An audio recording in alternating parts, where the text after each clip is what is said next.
Perhaps it's because they are angry. Perhaps it's because they are lonely.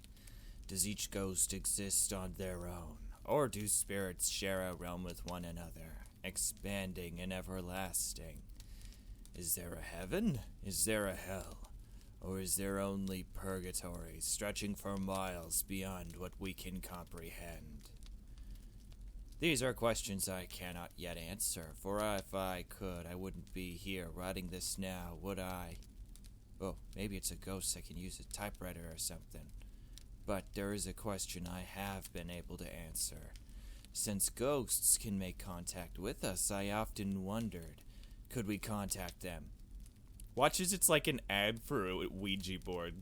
Sure, you've heard of psychics and mediums and whatnot, but that is only half of what I'm talking about. Being born with the innate ability is a factor, of course, but I wanted to delve deeper than that. Despite where they may exist, they can clearly affect things in our realm. They can reach us, and like one-way glass, I know they can see us.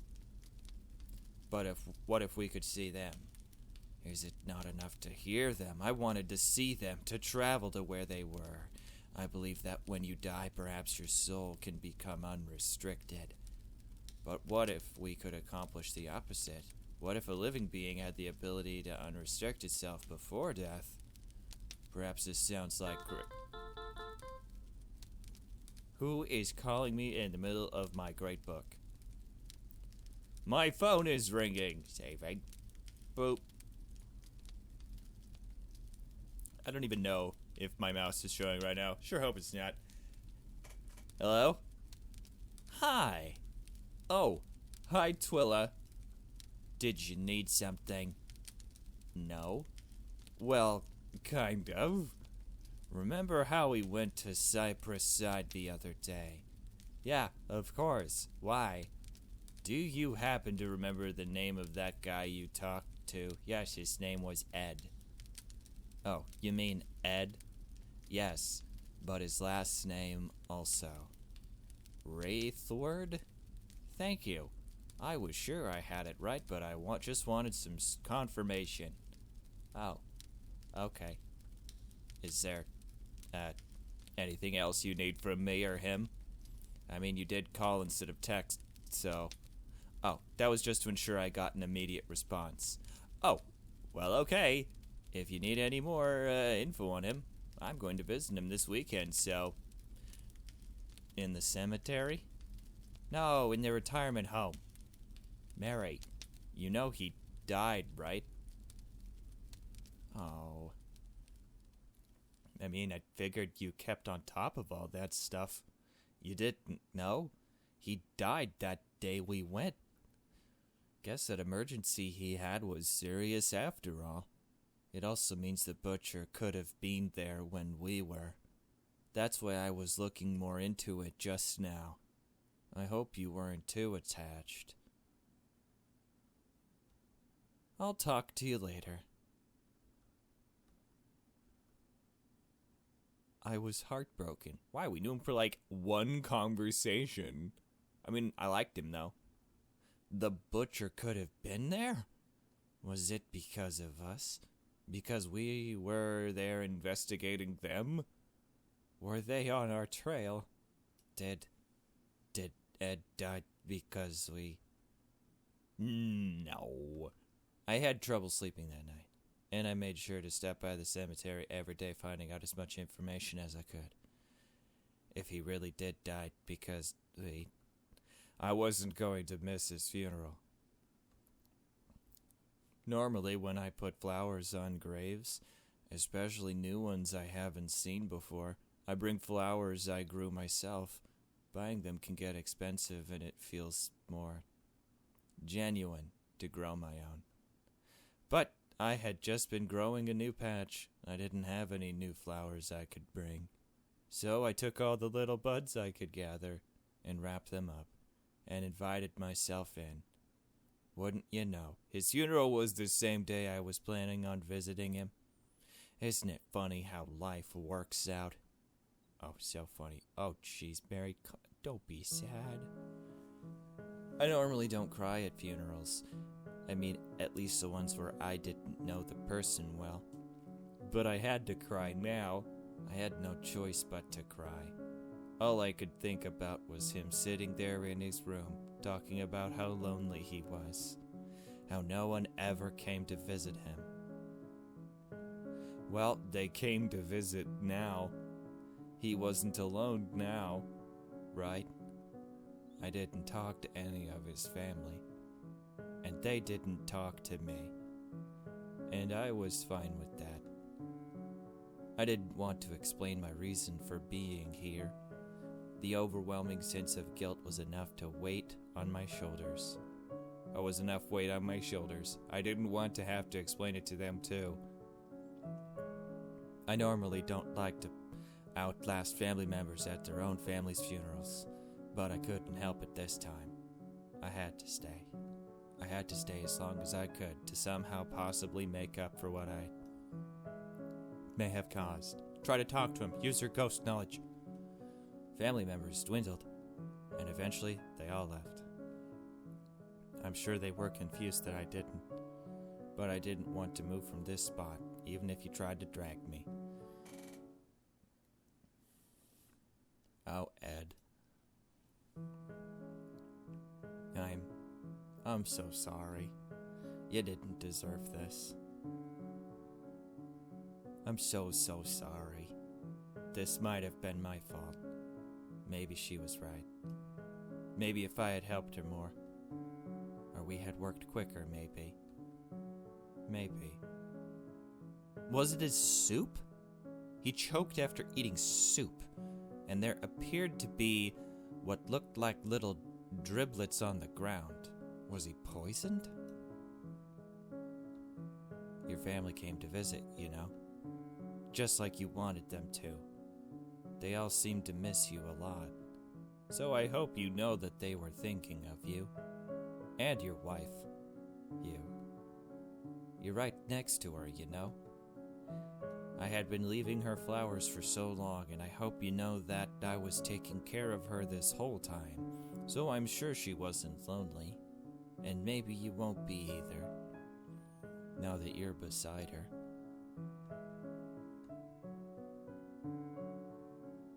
I'm sorry. I don't know what else to say other than I'm sorry. I'm so sorry. I must have been really exhausted, the guilt I was feeling and how much I cried. I didn't even remember falling asleep saving. I had just been leaning against his gravestone crying, and the next thing I knew, I was waking up on the ground of an unfamiliar place. Whoa! The fuck? I picked myself up off the ground and looked around. Everything seemed strange. There was a faint green glow all around. Ew. Nasty. The air felt foggy and moist. In front of me was a house that looked similar to the cabin, but this wasn't a cabin, was it? I had no clue where I was. What do I do? Okay, take a whiff.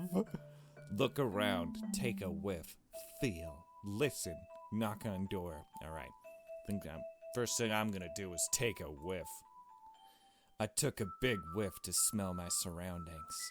There was a faint smell of lilies coming from all directions. Oh, okay. We're smelling flowers? Those appear to be the same flowers that were laid on his grave on the porch there. Though I didn't see any. Okay, look around. I looked all around me. Except for the house, I could see nothing in the distance. There were no other buildings. There were no trees either. Or people. It was almost uncomfortable how empty it felt.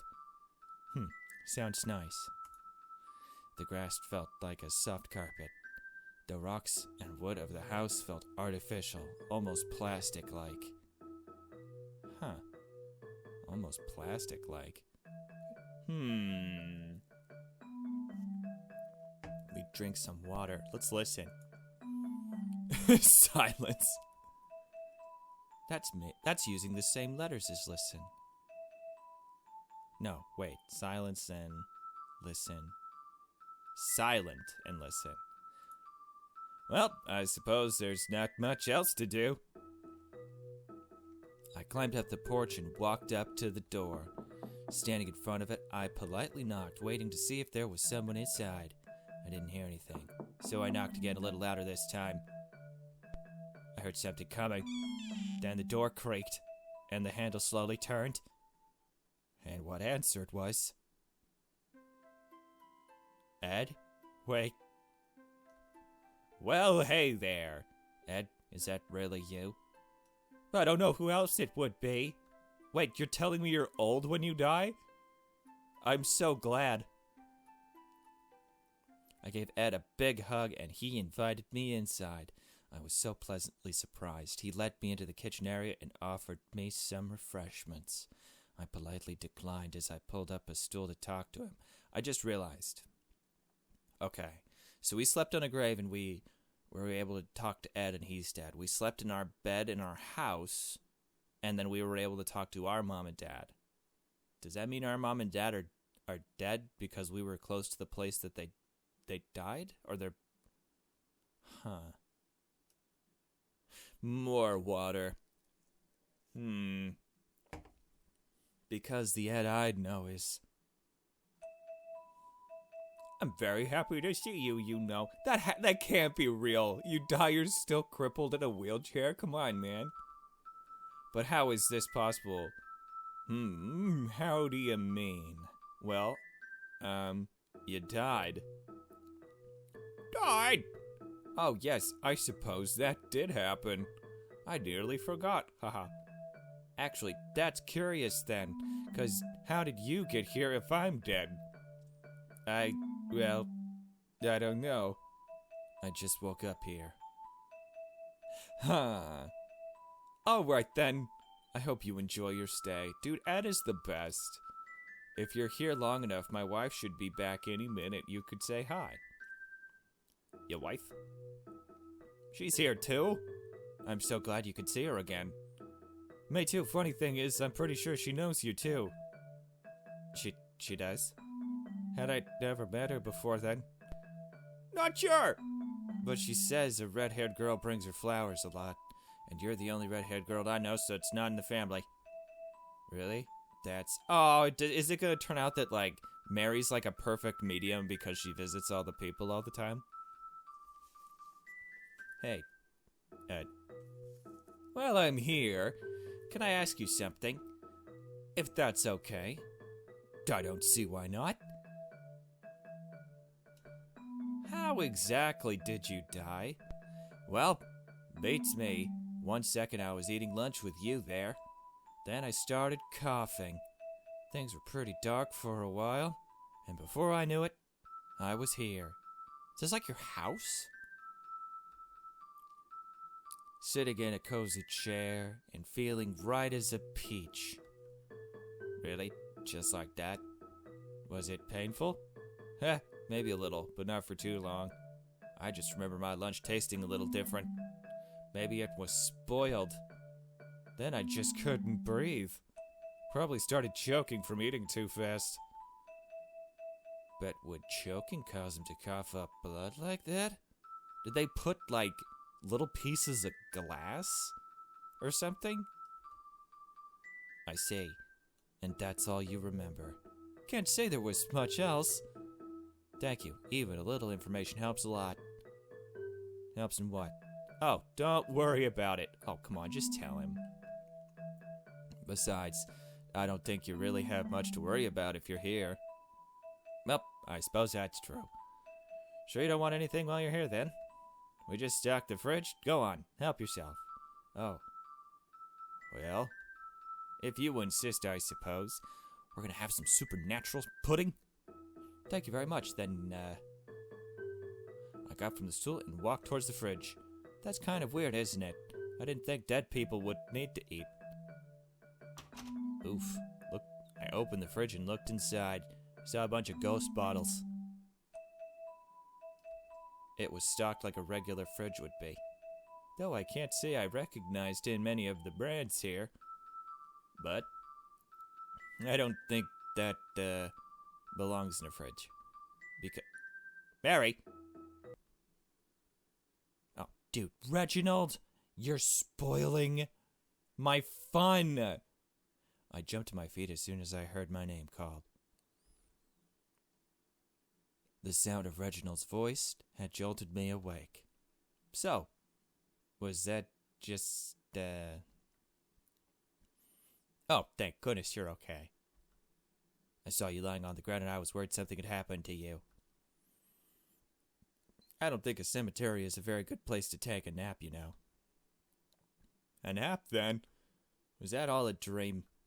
But Ned, and the way he spoke, I couldn't have made all of that up, could I? Write it down, you'll forget it. Reginald, what are you doing here? Ah, that's right. I never told you, did I? I'm a coffin maker, you see. Oh, that's not suspicious. And, well, I've actually got business with someone who works here. Oh, you make coffins? That's actually pretty... Before I knew it, someone from behind me harshly gripped my shoulder. Oh, why, if it isn't Twyla? Saving. Oh my god, saving.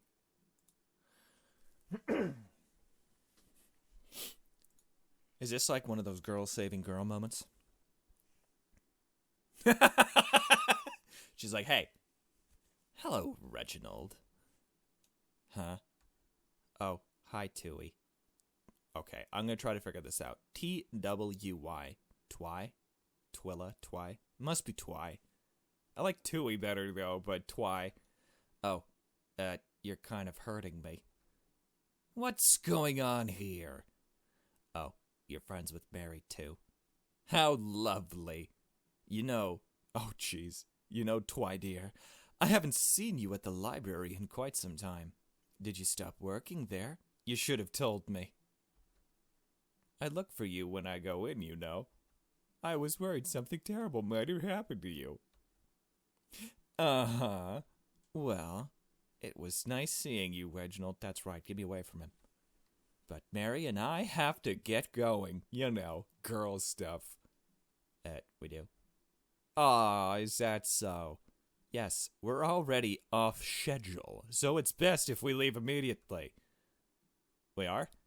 Oh, alright, perhaps I'll see you later then. Bye. Maybe. Goodbye. Later. Twyla practically dragged me out of this cemetery. Thanks for saving me from that creep dude. I felt really bad since I wasn't able to say goodbye to Reginald first. I get it, that he's an actual nice guy. I'm just sort of running with it. Once we were out past the gate, Twyla gave me a smack on the back of my head. Oh, yeah. Wow, that actually is kind of cute. So if I was obsessed with cemeteries and he was, like, a coffin maker, isn't that, like, a perfect situation? It's so cute. Ow, why'd you do that? What are you doing with him back there? He woke me up from a nap. Huh? What do you mean? Didn't I tell you he was suspicious before? You don't understand. Oh. He's higher on my suspect list than ever now. Really? Yes, I'm almost confident he's up to something, even if not the murderers. Dude, he's just weird. You'd be smart to avoid him. Right. Well, let's go then. Huh? We're doing something after all. Well, I was just going to do it myself, but since you're here, I might as well take you along too. Tell her about the dream. She takes me as an ivory tower type personality that has to be proved of stuff, but if the existence of ghosts is real, then evidence should be possible in this world. Let's go, and I'll tell you what I know along the way. Hey, where are we going? Hardware store. Oh, perfect. Hardware store? Yeah. You see, back when we looked in the kitchen of the retirement home, I saw something. And Oh, hey. Was it antifreeze? Huh? How'd you know that? Well, back when we were in the retirement home, I saw this trail of something I wasn't sure of. But it was like... Oh. Twyla hit me over the head again. Ow! Please stop doing that. Idiot, why didn't you tell me? I didn't have the chance. And well, something else confirmed it for me too. Yeah, what's that? The supernatural. Well, back in the cemetery, I think I spoke to Ed's ghost, the man who died. Oh, please, don't try to bring out supernatural shit into this.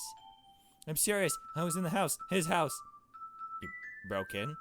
No, it was like a ghost house. I don't know how to describe it. And he offered me food, and when I looked at his fridge, there was a gallon of antifreeze in there. At least that's what it looked like from the way it was labeled. Right. I promise I'm not making it up. Sure, whatever. By any means, you know what we're looking for. Back when we were in the retirement home, I saw a nearly empty gallon of something magenta-like with the majority of its label scratched off. I took a sample of it. Analysis showed that it was some type of antifreeze. You took a sample? Analysis? Doctor? How'd you do that? It's not important. Oh, she did run back and get some. Huh. Don't worry about it, Twyla. It would take too long to explain, and it really isn't important how I did it. You went back after. I just know it is some type of antifreeze. Twyla better be careful. What did I say, Twyla? Twyla better be careful, because if she overcorrelates herself in the locations of the murders, she's going to be suspected. It's close enough. Must be some new brand or some bullshit I don't know. That's not the important part. When I looked further into it, I discovered that whatever brand that was is completely different than the kind used by the retirement home in their vehicles. That means someone else had to bring in that antifreeze. Why didn't you pick up the bottle and check it for fingerprints? Which most likely means it was brought in for the express purpose of hurting somebody. So he targeted, or they or she, whoever targeted, was it because Ed was alone? But then why did other parents get chosen? Because there's almost always patterns in murders, you know? I want to go around to hardware stores and auto shops and ask the workers there what they know about antifreeze. You're going to get mansplained, and this kind specifically. If we're really lucky, maybe we can even find out who's been purchasing it. What if they bought it on Amazon? You think that'll work? What if whoever was using it ordered it online? Exactly! I doubt it, Twyla. How do you know this? Because if the butcher really is using antifreeze, then they're probably out buying it and paying for it with cash. It's much easier to track a digital footprint, yes, but there's like thousands of people that could be buying it online. That's order of scale. Suppose it does make sense that if you buy it with cash, you don't have a footprint, though. Even if it wasn't, it wouldn't look good when the authorities finally realized the murder weapon and discovered you've been buying or having it shipped to your house for the past few weeks. What if you just... Okay, so we're assuming that everybody was murdered the same way? And even if not, it's at least worth looking into what kind it is. I never thought of it like that. We're almost there. I'll start talking to employees to see if they can provide me with information. Oh, I'm not providing a distraction this time? You go in and look at all the antifreeze and see if you can find any that looks like this. Twyla showed me a ripped part of the label, as well as a liquid sample in a small jar. Oh, so she ripped off the label, The liquid looks similar to the kind that stained the floor, except it looked much more magenta here. The label was black with a magenta-ish purple stripe on it. Why am I getting like a Listerine vibe? It looked like there was a part of a letter on it, but it was too cut off to know which letter it would have been. It felt weird. What was this label made of? It just felt like old paper. How do we know it's antifreeze? When we got inside the local hardware store, Twyla practically pushed me into the outdoor sections. She went up to find someone to talk to. I guess it was my job to look for any potential candidates. Here I go. Where should I look? Oh, my goodness. Well, they're probably not going to be on the bottom shelves if they're literal poison, you know. Let's try. Let's see if they're stupid. Nothing down here but bags of soil and fertilizer. Don't smell the poo. There's some snow stuff here. Shovels, gloves, antifreeze. Though none of these look like the bottle I'm looking for. There's a lot of blue and green, and even some pink, but nothing with this purpley magenta color. There was one more shelf. There was definitely something going on with that antifreeze. Somewhere has to have it, or at least some worker who knows what we're talking about.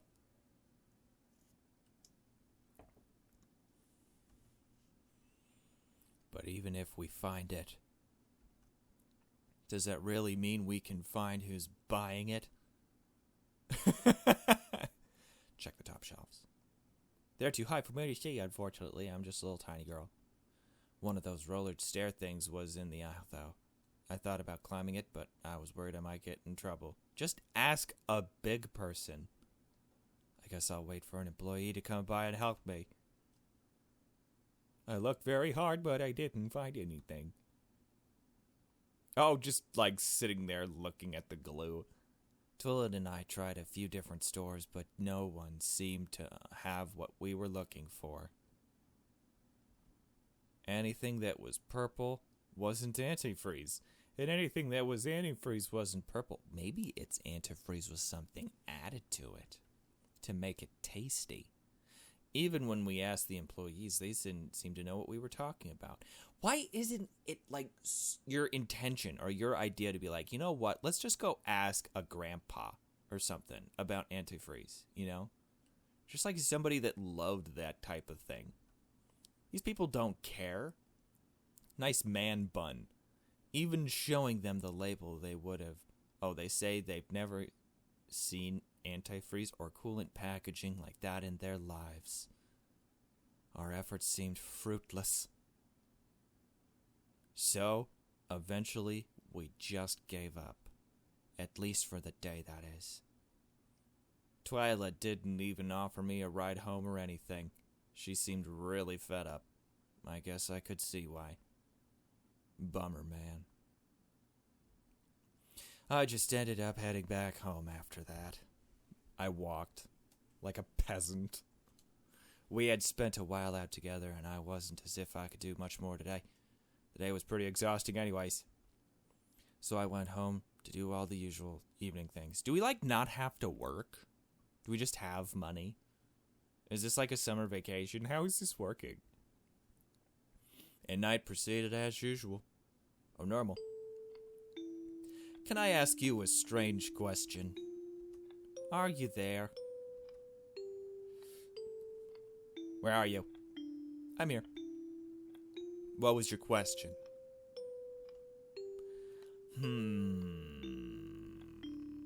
Ooh, that's interesting. Do you believe in ghosts? Do you believe in magic? Do you? I'd like to. Then I do too. That's not... You can't just believe in them if I do. Why can't I? I trust your judgment. So, if there's something you believe in, then I believe in them too. I guess I can't stop you. Good night, Mary. It's been a few days since then. More than a few. Things have been very quiet. I stay home. I go out. But nothing new or interesting has really happened. I don't hear a lot from Twyla anymore.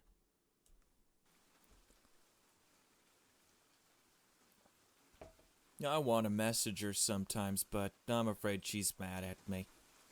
Or something like that. I haven't been a lot of help to her, and when I try, well, I just mess it up, I guess. Maybe it'd be better if she didn't ask for my help. It's not like I know how any of this works. Maybe she could have just interviewed me and been done with it. And she wouldn't have to get frustrated with me all the time. Coven's gone out today. Hey, weren't we gonna have lunch with him? We just never rescheduled. Even with all this rain, I guess he just really hates staying home. I mean, maybe I'd go out too if I had somewhere to go. As much as I love the cemetery, walking around in muddy, shoes is less than ideal. I can handle it for a little while, but not as long as I'd like to stay. There's the library and all too, but I still have books here, and it's not really worth getting soaking wet for. Don't you have like a poncho? An umbrella? I know, wait, you do have an umbrella. The cemetery. I keep thinking of that dream I had there. I had to have just been imagining it, right? There's no way that was really Ed's ghost. Unless it was. It's almost like the book I read that talked about how ghosts were on a different plane. Is that the kind of plane it was talking about?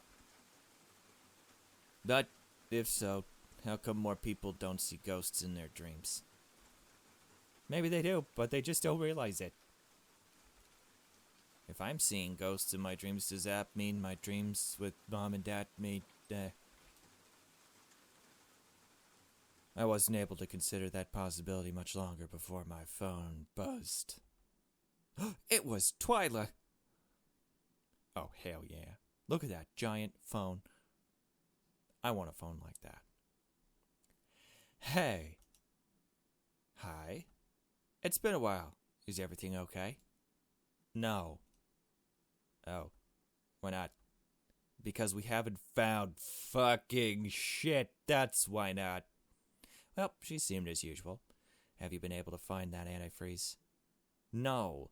Even looking online, I can't find anything similar. I'm beginning to wonder if it's antifreeze after all. What made you think it was antifreeze in the first place? What if it was a bottle and they just put antifreeze in it and then it just combined with the coloring? How do you mean? I know that we think it is, and even if my analysis showed it was the same, I don't know. Something isn't adding up. Do you have any idea of who it might be, at least? I do, actually. But I still don't have enough evidence to go off of and prove that it is him. Him? Reginald Tetra. Wait, really? I know you said he was a suspect earlier, but I don't know. He always seemed pretty nice whenever I talked to him. Of course he does. If you were a killer, would you act outwardly suspicious? I feel like the answer's no. He's probably only nice so that you don't suspect him of doing anything wrong. Still, what gives you the idea it's him? Do you remember how I said I worked in the library for a little while? I do. Well, I remember he would always try to hide or cover the books he was reading, as if he never wanted anyone to know. But once, I was able to catch sight of one of those books before he put it back on the shelves. It was about poisons. I didn't think too much of it at the time. It was a while ago before this all started, but it stuck out to me, especially considering he was always so secretive about what he read. It seems very relevant now, doesn't it? You think he's referencing that book? That he's poisoning people? It's a high possibility. Twyla, explain your thinking as a logical deduction from top to bottom. Let me compare it to logical fallacies. At the very least, it's the only lead I have right now. Which brings me to believe it's him. I never trusted that man. The only thing is I have no other proof. And I don't think I can get closer to him without appearing suspicious mouse out. Dude, just put the moves on. Fluff your eyebrows. He's a friendly guy.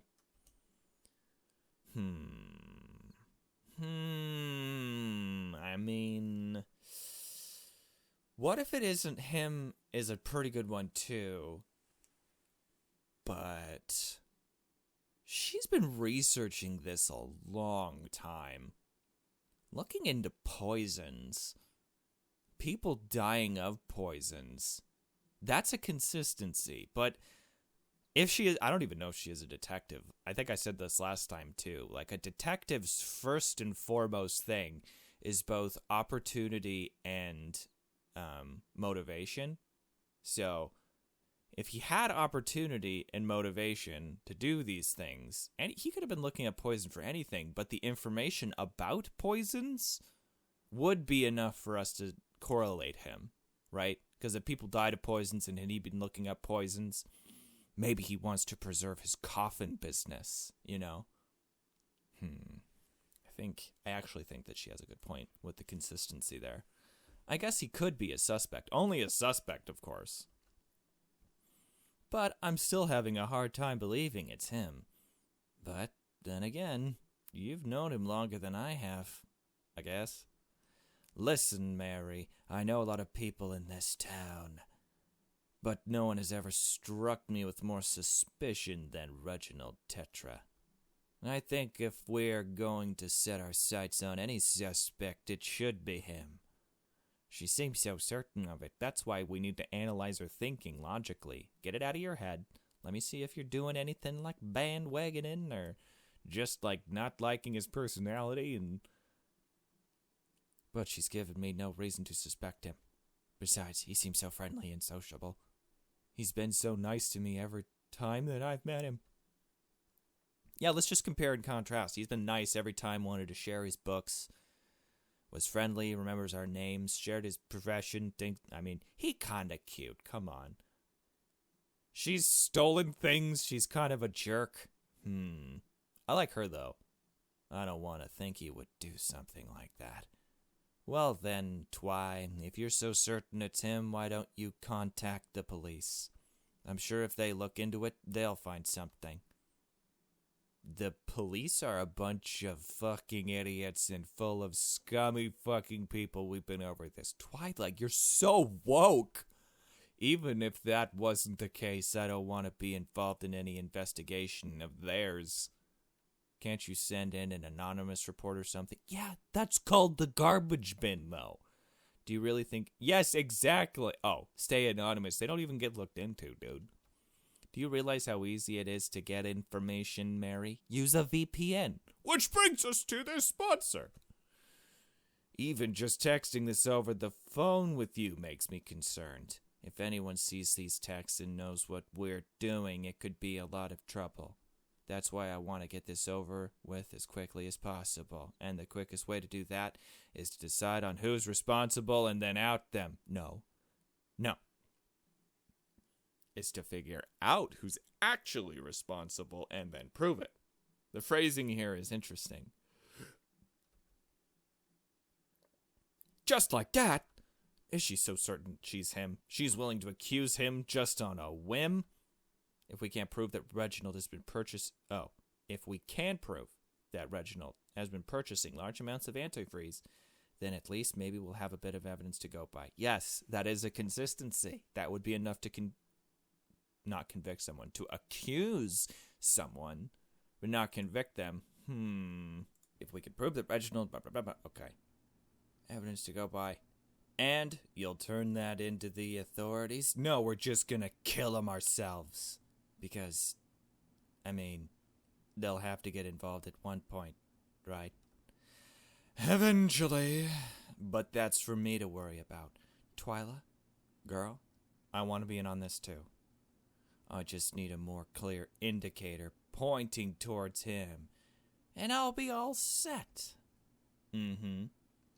It's just frustrating, knowing the proof I'm looking for is so close and yet so out of reach. Use your resources. Twyla, you said you had tons of money. What have you done? You have a laptop and a driver? Dude, get high-tech. Batman. I want an owl girl vigilante justice off spin. Hey, this is gonna sound really weird, But I have an idea that might help, actually.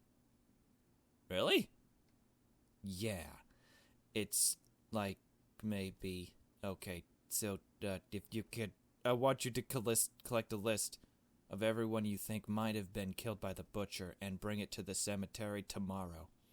I don't know if it'll work, but if it helps even a little, it's worth a shot, I think. Mary, what the ever-loving fuck are you talking about? It's hard to explain, but trust me, I think I can make it work. Whatever you're planning sounds stupid, but fine. Just text me the list, dude. Just text it to me. Encrypt everything. I'll be there tomorrow morning, but I have a meeting in the afternoon. What meeting do you have, Twyla? You got a meeting with your bed to take a nap? 1%?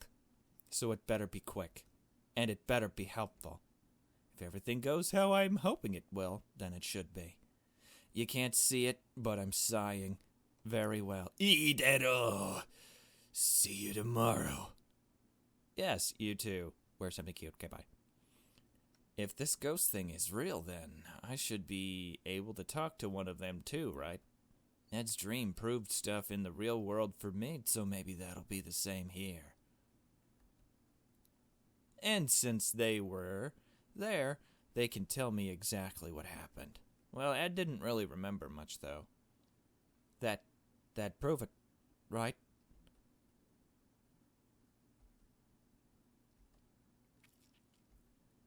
Twyla met me by the cemetery like we agreed.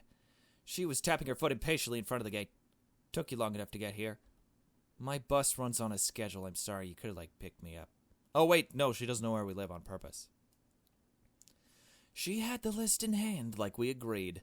Walking in the cemetery, we looked for the people that were on her list. People who died shortly around the rumors of the killer came to be. After a bit of walking, we actually managed to find 2 of the people on the list, right next to each other. Alright, so we found them.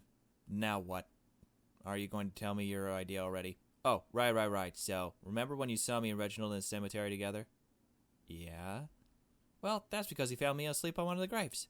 Wow, just when I thought you couldn't try any harder to be goth. Huh? Continue. Oh.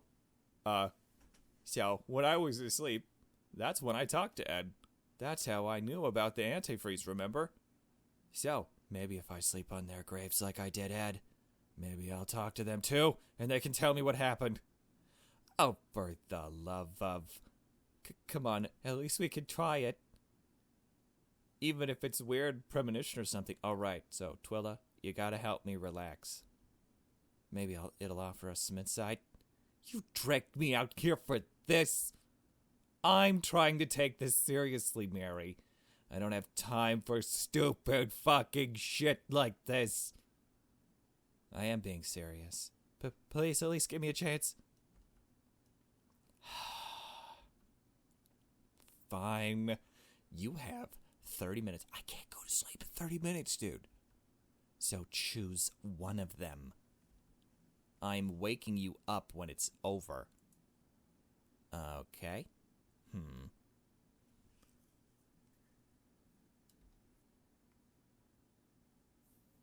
Okay, I can do that.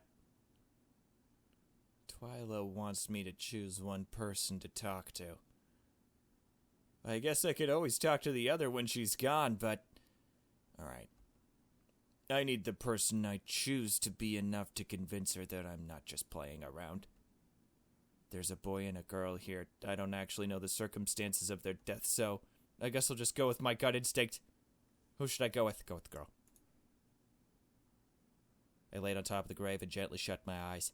It felt weird to be doing it purposely this time. But I was prepared and made sure I woke up extra early today, so that I'd be able to fall asleep with no problem. Okay, here we go. Oh my god. We're in! Just like last time, I woke up in an unfamiliar place.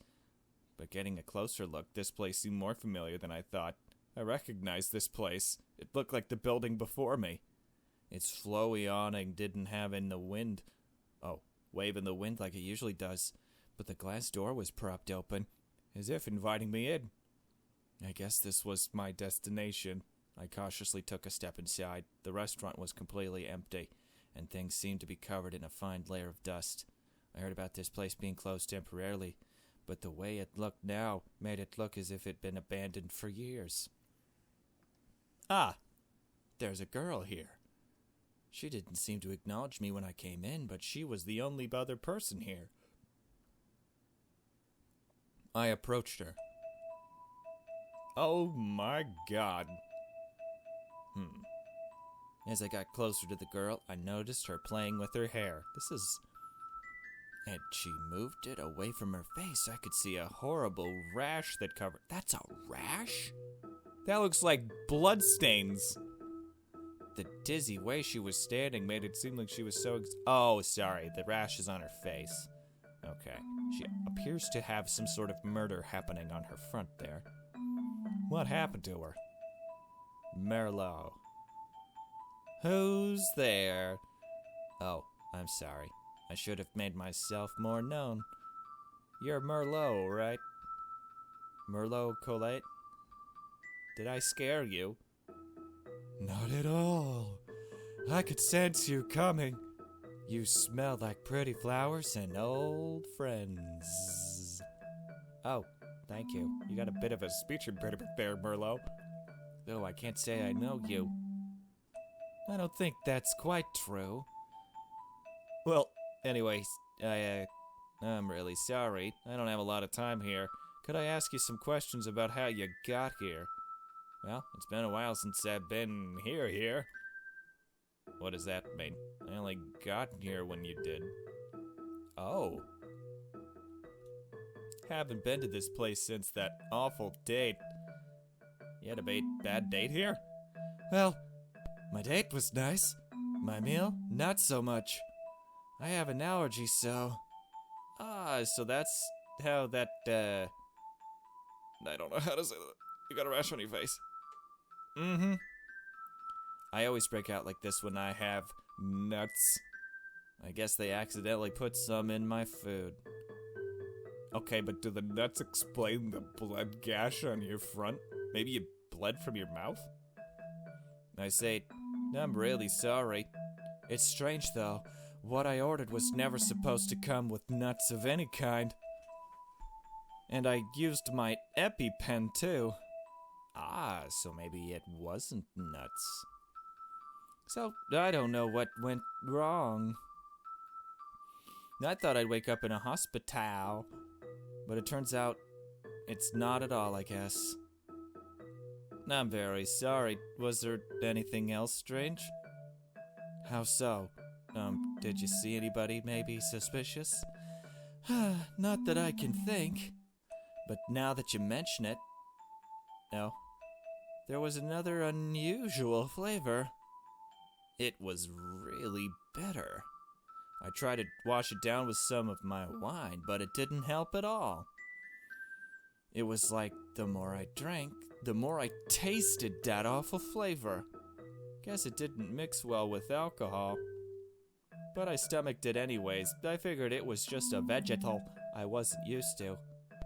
Then it felt like I was burning. Oh, maybe that was just the nuts. I see. Thank you for telling me. Can I maybe look at your food before I go to see what was in it? Sure, if you'd like.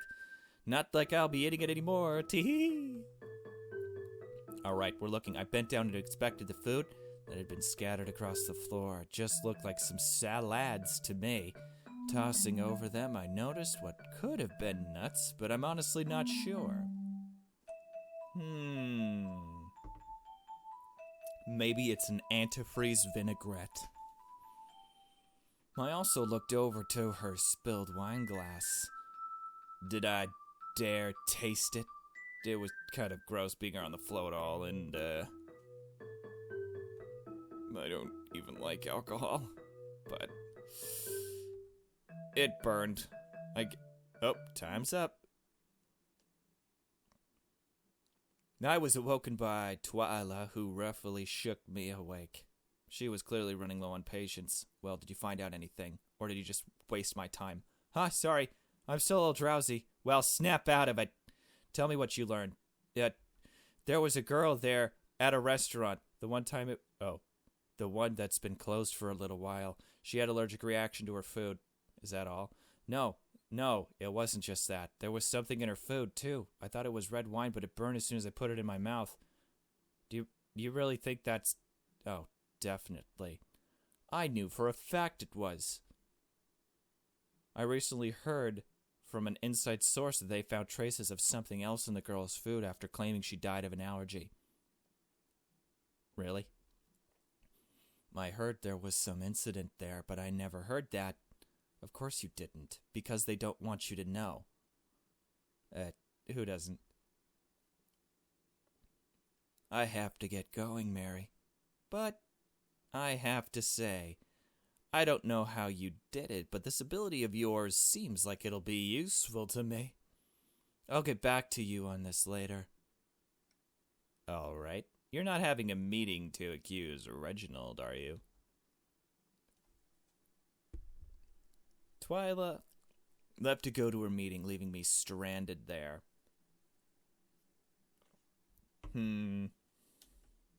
I wasn't sure what I was going to do for the rest of the day, but dude, nap on it again. Power nap. I'm glad I was finally able to be useful somehow. I actually felt pretty good leaving the cemetery. That is, until I walked out to the gates and saw him there waiting for me. Oh. Croven? Oof, what if it's Croven? Mary, what the fuck was that? Huh? Who are you talking to in there? My girlfriend. Oh, that's Twyla. She's my friend. I know who Twyla is. Oh, really? I didn't know you knew her. You two don't really seem like the type to hang out together, but...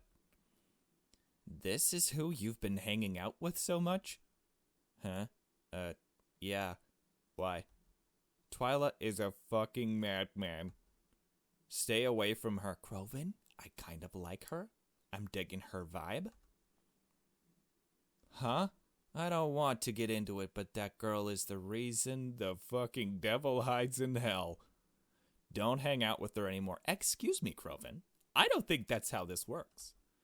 I mean, we're not really hanging out. We're actually trying to... Oh, I don't give a shit what you're doing. I want you to stay the fuck away from her. Wait. Well, you're clearly not listening to me. Okay, Croven, let's play the game where we repeat each other's words. You said, stay away from her. And I said... Aren't we supposed to be friends? No. Haven't we always known each other? No. Well, yes. And yet you don't just want to trust me on this. I know her better than you, Mars. So stay the fuck away from her. Or stay the fuck away from me. Oh, yeah, the good old ultimatums. Croven angrily stormed off after that. I felt so conflicted. I don't. Guess it's not my life, so it's a little bit easier. Croven never used to get mad at me like that.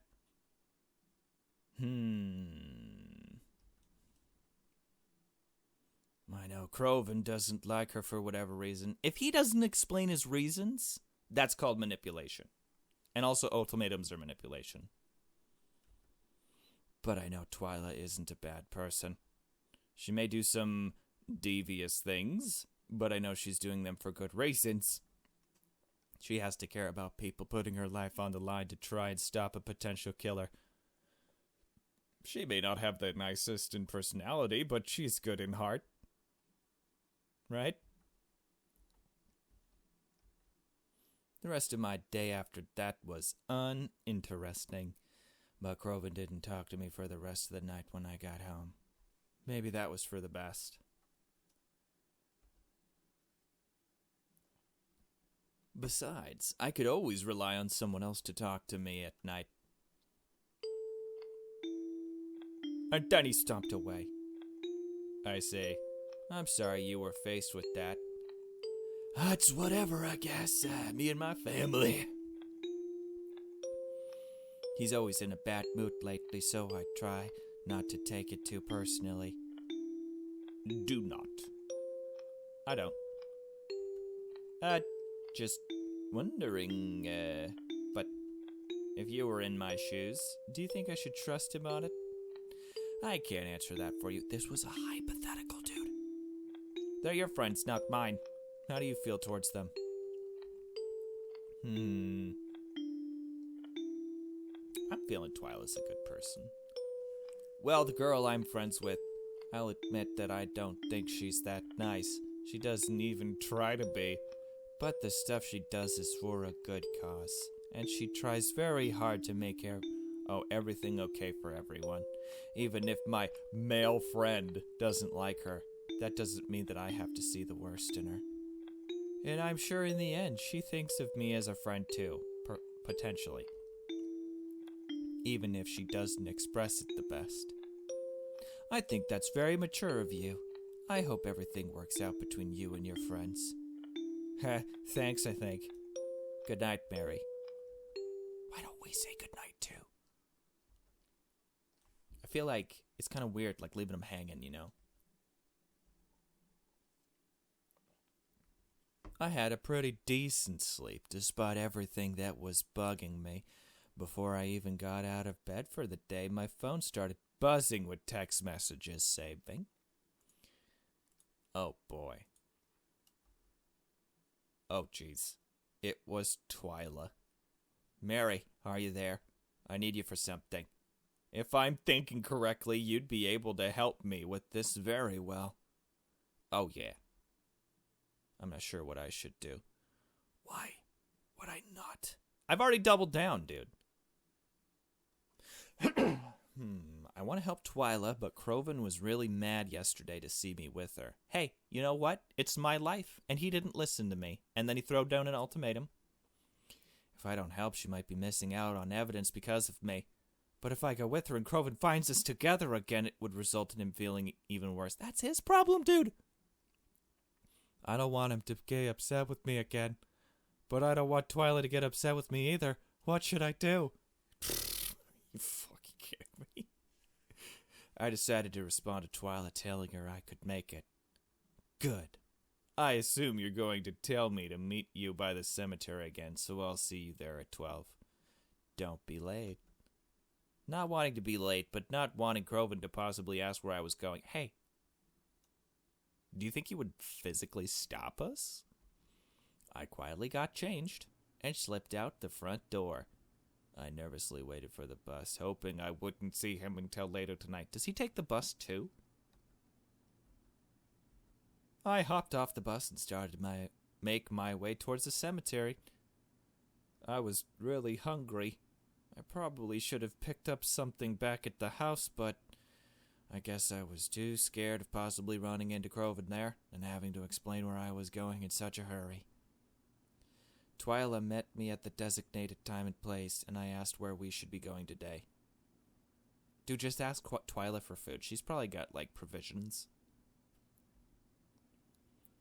She takes me as, like, the person that doesn't...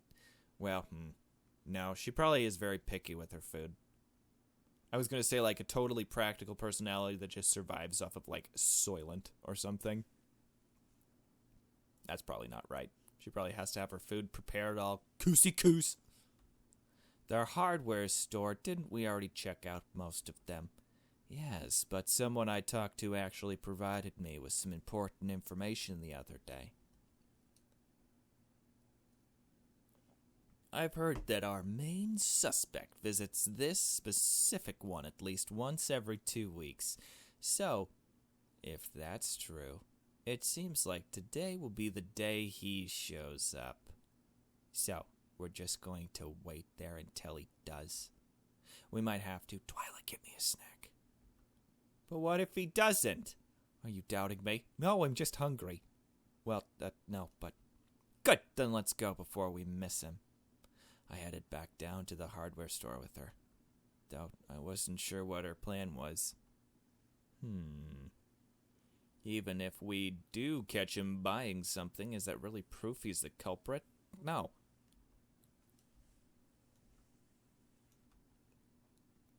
We arrived at the hardware store. Except for the few employees here, it was pretty much empty. On Twyla's instruction, we waited for Reginald to stop in.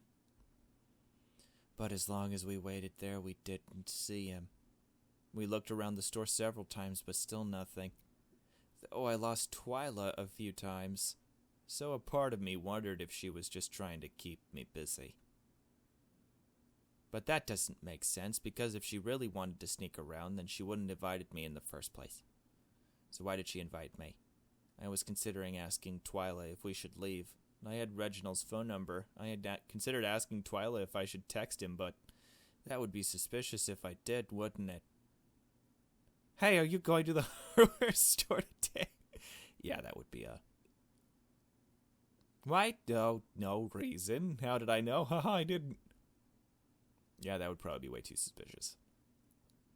And I wouldn't want to ruin Twyla's plan or anything. Whatever it may be. We sat near the front of the store, waiting for anybody to stop in. We were quiet as Twyla was busy texting somebody. I don't know who, but I guess it was important as she responded to them for a long time. And she kind of ignored me as she continued to text them. The sound of her fingers against the screen was rapid, so it had to be important somehow. So I just let her text, trying to think of something we could do until he got here. If he even got here. I considered getting up and making a round around the hardware store when... Huh? Out from one of the aisles, Reginald walked by, pushing a cart in front of him. But how? When? We never saw him enter the store, or saw him the entire time we were walking around. Could he have been here and we just missed him? But his car had more than a few items in it, so... Dude, he makes coffins, and this is a hardware store. Like, of course he had to have been here at least a while looking for it, all right. However, it happened we finally managed to spot him, and he spotted us as well. He gave us a smile and a wave as he walked past us to the checkout counter. He raised a finger to us and gestured as if to say, just a minute, as all his stuff got packed into plastic bags. I turned to Twyla to gauge her reaction, but I couldn't read anything past her usual poker face. She was just staring intently at him, as if analyzing him. I wish I knew what she was thinking. Then she began to walk away from me. I didn't understand why, and I almost followed her until I noticed Reginald walking towards me, wearing a smile on his face and bags in his hands. But she's just peripherally there. Oh, how cute. Hello, Mary. I didn't expect to see someone like you here. Hey, what's that supposed to mean? How'd again with Twyla today? Oh, yeah. We were just here, building a birdhouse. Looking for antifreeze. Buying new tools. That was funny. The first one's funny because she's an owl. I'm going with that. A few, actually. I thought it would be nice for the birds and all. Birdhouses? Really? Even though the birds will be migrating soon. Well, yeah, but it's more like just having them in your yard. That just gives us time to build even more. And we can paint them all cute, too. Well, you've got me there. In that case, I'm excited to see what you make. So what brings you here today? Mate? Oh, nothing important. Just picking up some stuff I need for the apartment, that's all. At a hardware store? Even with how much rent I pay, I still have to take care of everything myself. Ha ha ha. Hey. That's unfortunate. Sorry. That sounds troublesome. Why are you apologizing? It isn't your fault. Well, yes, but still. Well, I gotta be going now, I suppose. My errands aren't going to take care of themselves. But say, Next time you need to come here, reach out to me, won't you? I'd love to tag along, and I think I'd be able to help you a bit too. I'll remember that. Oh, he's totally the killer. After that, Reginald left out the door, waving goodbye. Nobody sat nice. Twyla walked over back to me, having been watching from the sidelines the entire time.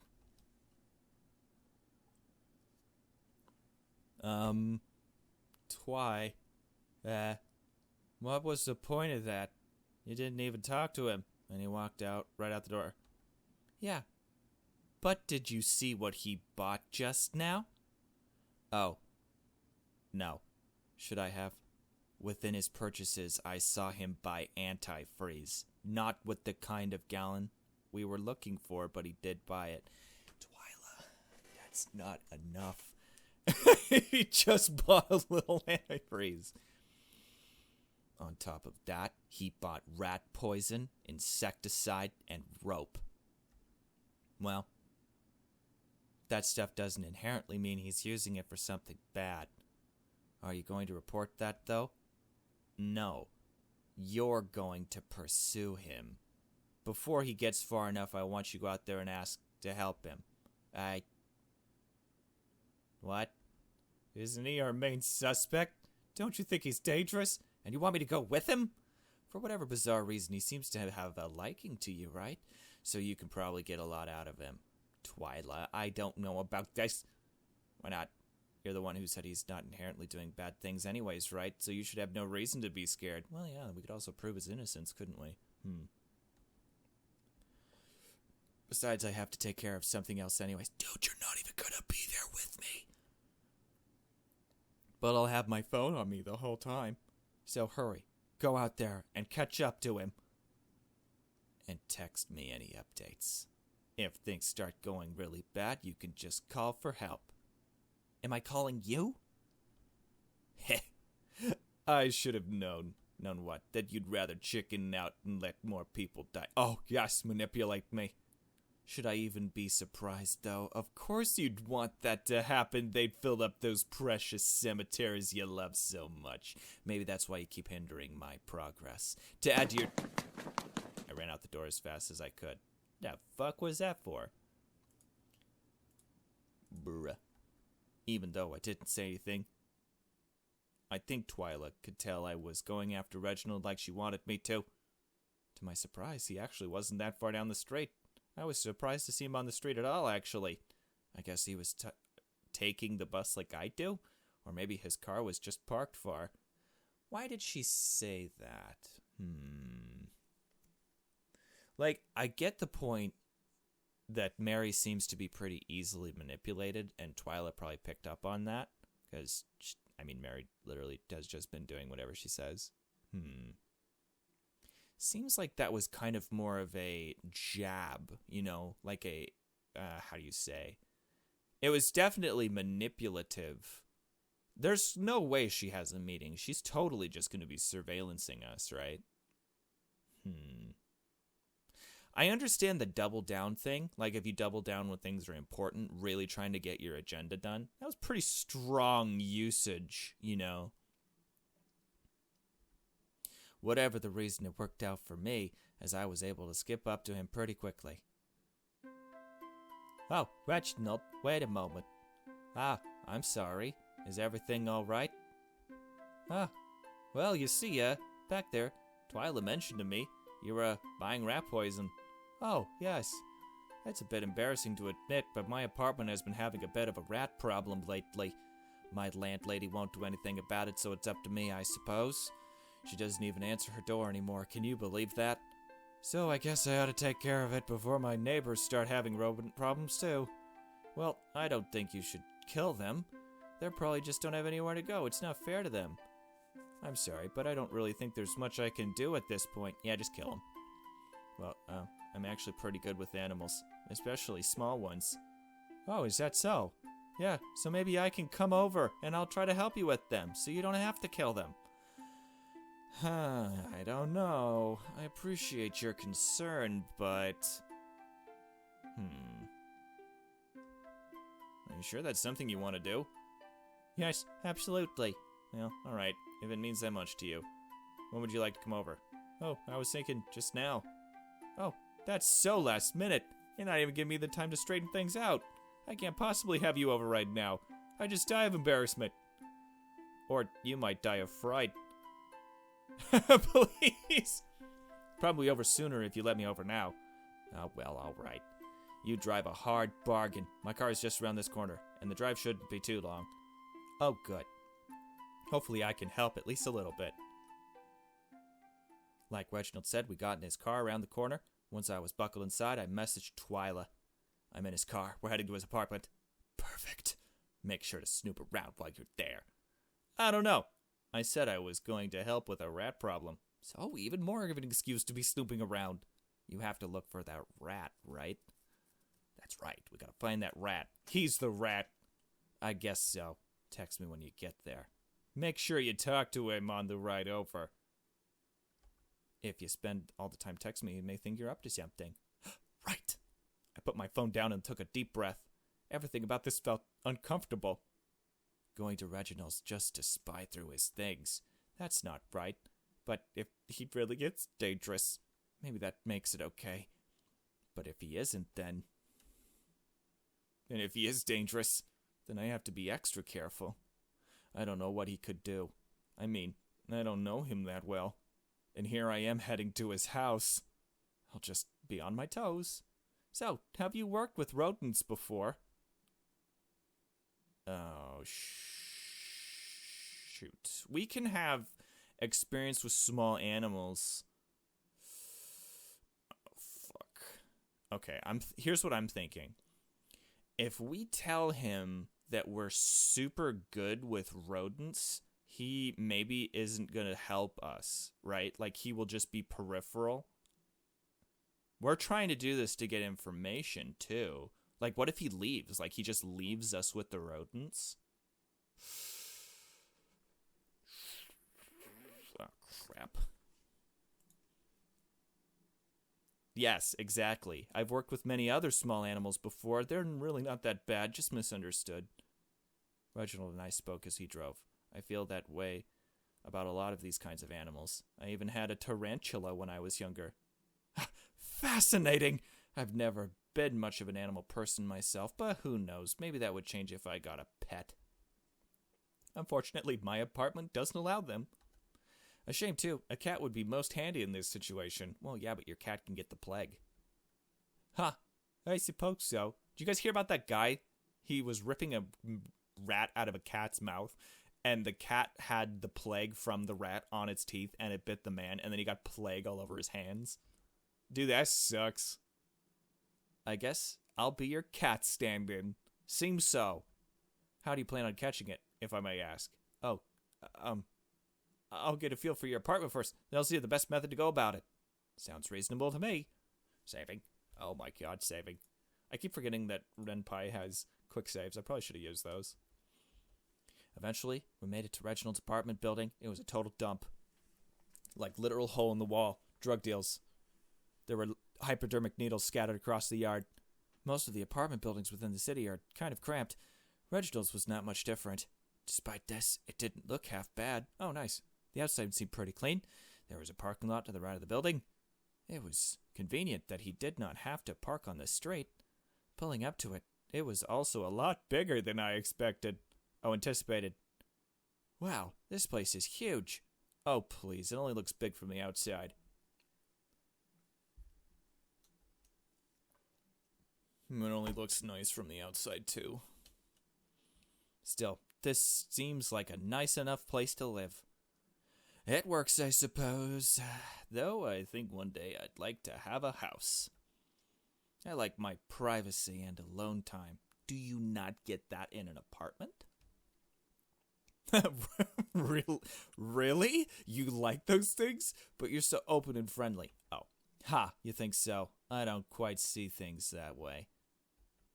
We stepped inside Reginald's apartment, and already I could see what he meant when he said it looked nicer from the outside. It wasn't terribly dirty, but it definitely looked like there was some dust about. On top of that, it was incredibly plain. Dull of anything except doors and an elevator and a stairwell. Not even a decorative plant? To top it off, there was a faint smell of the air that was just not good. I don't quite know how to describe it. It was definitely unpleasant. I'm on the top... Of course you are. I'm on the top floor. Our elevator is broken, however, so I hope you don't mind taking the stairs. That's fine. I don't mind one bit. As we walked up the stairway, I texted Twyla to let her know I had arrived, as well as his address, just in case she needed that information later. Reginald's apartment was on the 5th floor. It was a long walk up the stairs, and once you were at the top, it felt incredibly high up. I was looking out the windows in the narrow hallway as he fumbled with his keys to unlock the apartment door.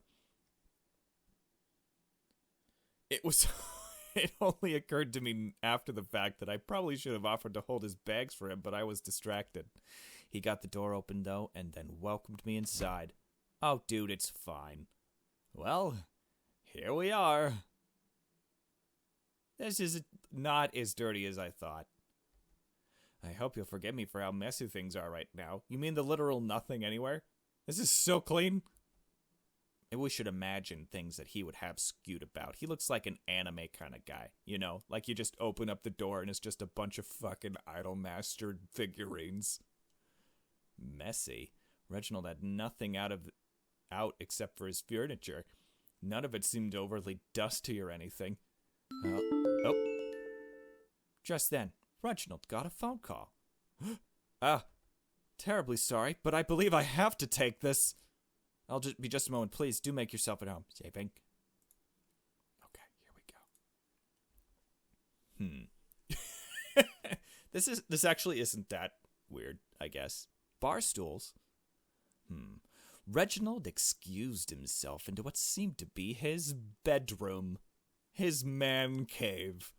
I took a quick glance at my surroundings to get a feel of things and where I should look for evidence, I guess. How unusual to have rats on the top floor. Maybe there's problems with the walls.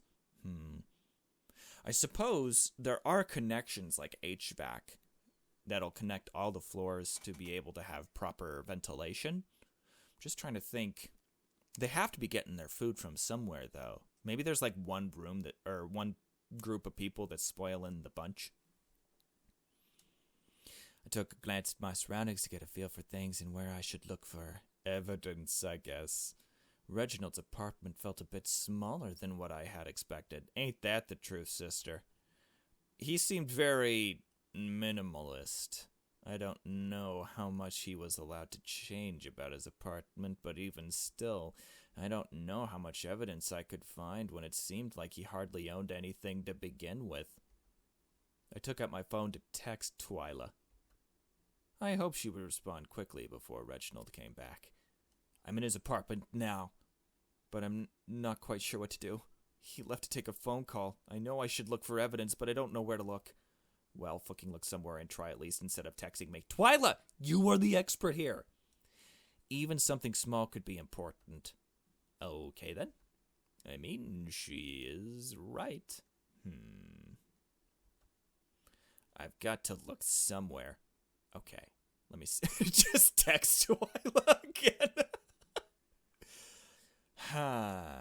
Where would I keep poison? Let's just go from top to bottom, I guess. I opened the drawer at the end of the table that was sitting behind the couch. There's nothing really in here except some keys and spare change to take his money. I closed the drawer. Kitchen cabinets. I walked into the kitchen area and quietly started opening up some of the cabinets. I couldn't find much in here. The only thing that could have potentially struck me as suspicious is the bottle of drain cleaner. But it was kept right under the sink. That's not weird. Smell the drain cleaner. Investigate the hallway.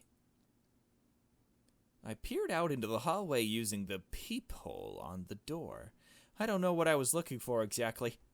Faintly, I could hear the murmuring of people on the other side. It sounded like his neighbor was talking to someone out in the hall. Okay, we'll come back to this one. I opened the door to Reginald's bathroom. It was pretty tiny, cramped even for a one-bedroom apartment. It looked I looked in some of the drawers. There was nothing that really stuck out to me as being suspicious here. I left the bathroom. Okay. Quick save. I'm going to use it for the first time. Quick save complete. Investigate the bedroom. I quietly snuck over to Reginald's bedroom door where he was talking on the phone. I felt bad listening into his conversation, but you couldn't really hear what he was saying, but he sounded frustrated. Not angry, just frustrated. I stepped away from the door. Twy, help me. I was having difficulty seeing anything suspicious. I was about to text Twyla and ask if she had any ideas of what I could do, but before I was able to text her, I was hit again with an unusual and unpleasant smell. It was stronger this time. It was definitely something in this apartment. I followed the scent to the door of the hallway of the apartment. It led me to a room with an oddly placed wardrobe in it. Oh my god. The smell was coming from this. Twyla, there's a weird smell in the apartments. I think it's from a wardrobe in here. Is it locked? I don't know, I haven't tried opening it yet. Do I dare open it? What if there really is something in there? What if there's a body in there? What would I do? Would I just pretend I didn't see it? Would I run out? Would he know? Mary, are you okay? Have you opened it yet? No. Oh, what are you waiting for? You don't want to get caught by him. No choice. Twyla was right. I didn't want to get caught, and knowing what was in there was important, even if it was wasn't something pretty. I reached a hand forward, but the wardrobe shook. The wardrobe just shook. Really? You better open it then. Again, she was right. I don't have a lot of time. And it moved like this. What if it's just a rat? Something or someone had to be in there. I had to know. Or else I'm just letting another person really open the door. I reached my hand towards the handle. It wasn't locked, and inside...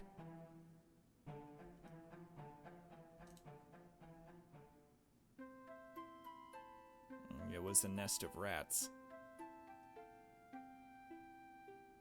Oh. Kill them all!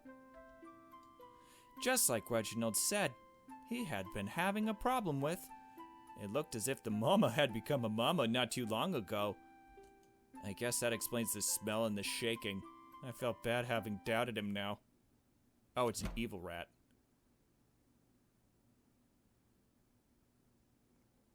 Reginald, are you breeding rats? It seemed as if I woke up the rats. The mom looked like it was going to attack me, but Reginald was here and he held the door shut just in time.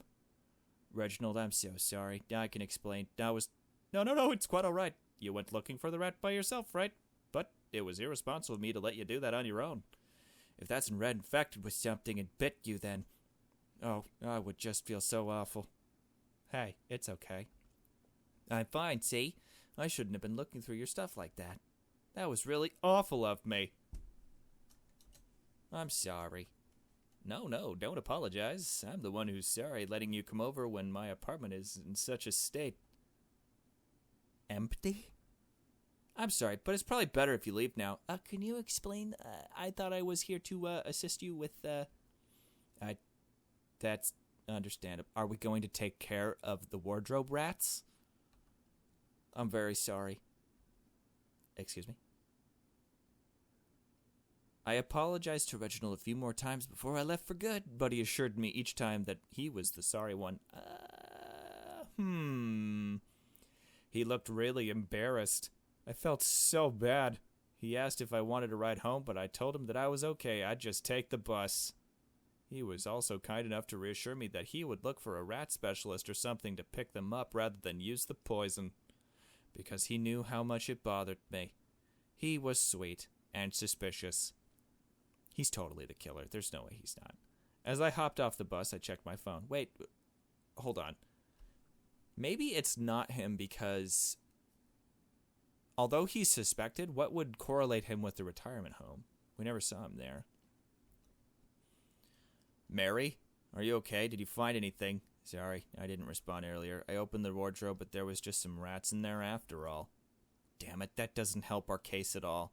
Actually, there was something a bit unusual I spotted while I was there. Was it the picture frame? What was it? You said he bought rope earlier, right? Yeah, why? Well, when I opened the closet, I noticed that there was some already in there. Is that so? What do you think he needs it for? Twyla?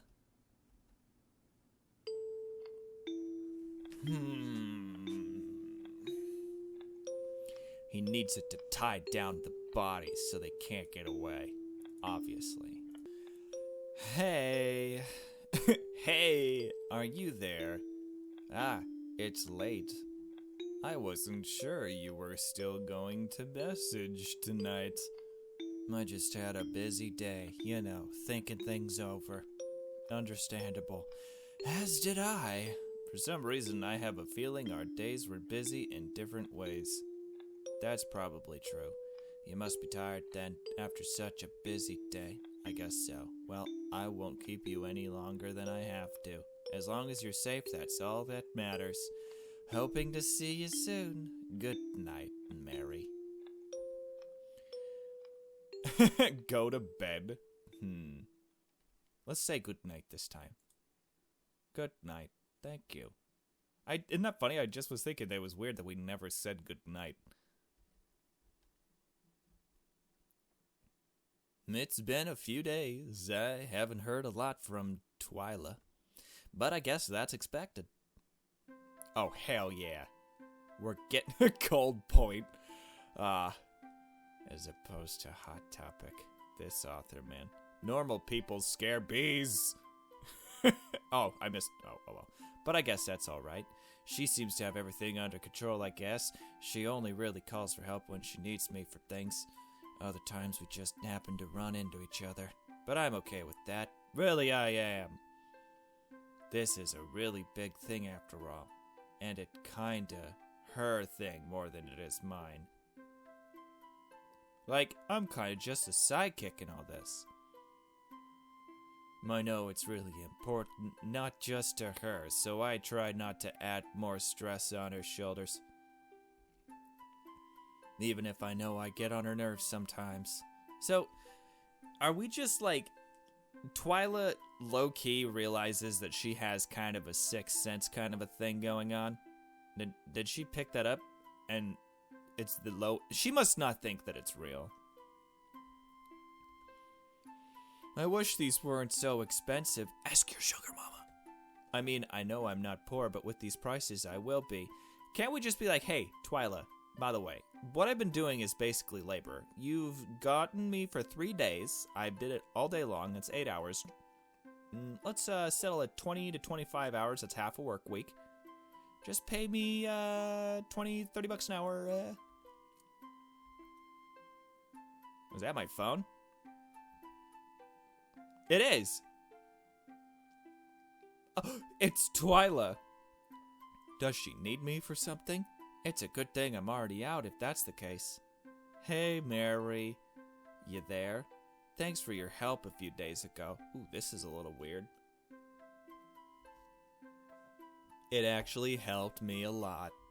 I'm very appreciative. You did a terrific job. You really think so? I'm so happy to hear that.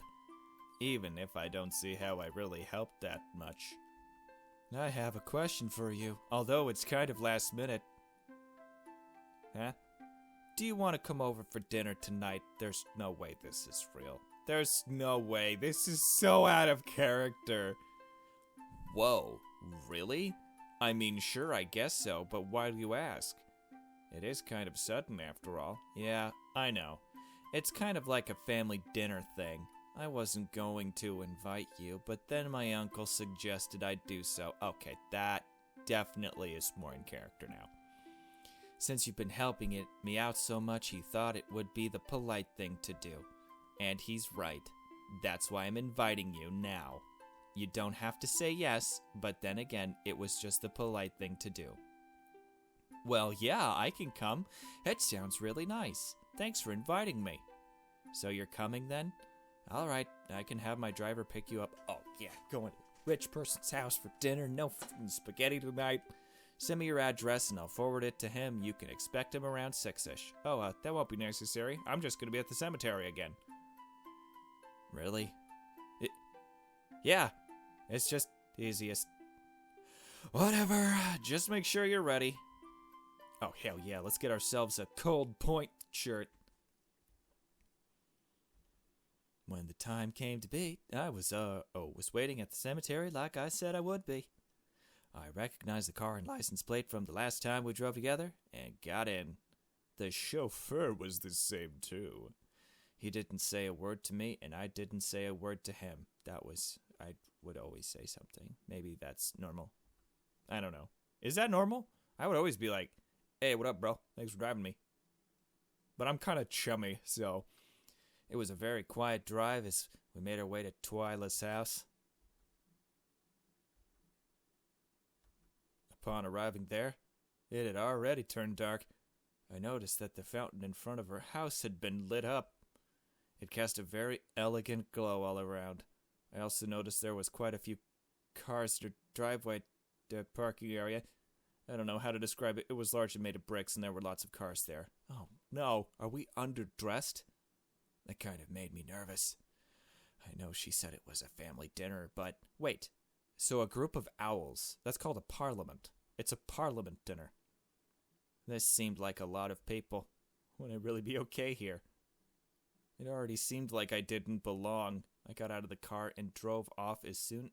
Oh, and it drove off as soon as I closed the door behind me. I guess I had no option to turn back now. I climbed up the stairs, and upon making it to the top, rang the doorbell. Without even being inside, I could hear all the commotion going on within. Without even hearing her come to the door, she opened it suddenly. And quite honestly, I didn't expect her dressed like that. Oh, she is a smoke show. Whoa! Oh, you made it after all. I was beginning to think you canceled on me. Was there a lot of traffic? Or was my driver late getting you? I didn't know, but you're dressed a lot more fancy than I anticipated. Here, come inside. I don't want to let bugs in by keeping the door open. As I stepped inside, there were many people, all talking and chatting. Some had glasses of whatever alcohol it was. Some had little plates with them. Oh no. Is someone gonna get murdered here? But all of them were dressed extremely formally. Twyla, let me borrow some of your clothes. Like party formal. The type of stuff you wear to weddings or extravagant sweet 16s. Twyla, this is so embarrassing. Huh? You didn't tell me people were going to be dressed like this. Or that there was going to be so many of them. I feel so embarrassed. Why didn't you tell me? I would have at least dressed up more. Oh, don't be dramatic. You're fine. You dressed semi-formally all the time anyways. Well, I guess black. I have to make sure dinner is running smoothly, but you can do what you want until then. Just as long as you're not snooping through my things or anything. Ha ha ha, she realized. Wait, I can't just stay with you? You're the only person I know here, Twy. No offense, but you'll just get in my way. You'll be fine, though. See you during dinner. Oh, hell yeah. Twyla left shortly after that, leaving me to wonder why I agreed to come to this in the first place. Because it's free food. It's a very easy thing to realize. Now go hit up that snack bar. You know that the rich people are going to put out the little wieners. When she said family dinner, I guess I imagined something much different. A quaint event with some extended family and a nice meal. This was definitely some sort of party she was throwing. I don't know how many of these people were actually family, but I think it was more than obvious that I wasn't. I felt like everybody was staring at me. It brought back bad memories of mine. I tried to find some place where I could sit and not bother anybody until dinner was ready. Eventually, I found the couch in her living room was surprisingly empty and took a seat. I tried to look as normal and small as possible. I already didn't feel welcome here. I didn't want to take up more room than necessary. I tried to stay on my phone for the most part, but it felt rude to be doing so. Even though I wasn't talking to anybody anyways. It just felt inconsiderate to be on my phone. Putting it down didn't really help how I felt though. Although I didn't join into any conversation, I did hear one that caught my attention. Don't give me that look, you know this place. The bookstore on 4th, run by the old guy. Oh, that one. Bookstore? On 4th? That was the bookstore Twyla and I went to. What happened with that all anyways? Newspaper? You didn't just watch it on TV? Nah, I prefer to sit and read it with some coffee. Anyways, like I was saying, they confirmed his death the other day. Oh no. Really? Wasn't he brought to the hospital? Hell if I know, the article didn't say. I would feel so bad if it was because we took his knife. All it said he was found with multiple stab wounds bleeding on the floor of his own store. Oh. I don't even think they found him until morning, but they estimated he died around closing times. I didn't hear about a hospital, but it seems he's dead now regardless. Okay. I felt heartbroken. That was the bookstore owner, Twy, made me distract. I didn't even hear of his death. How long ago was it? Did I miss it? Did they have a funeral already? He was so nice to me, though. But his store was so empty. Was he all alone in the end? Okay, so, we might be over-correlating the knife situation, but if Twyla has access to the knife and her uncle has access to the knife, it would make sense that Twyla wouldn't suspect her own family. That's a very human thing.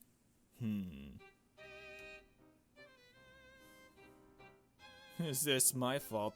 Does death follow me now? Who's going to be next to die? Deep in my own thought, I almost tuned out of their conversation, but then I heard another thing that made me snap back into it. Is he even fucking here at all? I haven't seen him, but I wouldn't be surprised if he isn't. Not like he does anything anymore anyways. Denzin was always pathetic. Maybe now he's finally realizing that. Denzin? That's Twyla's uncle, right?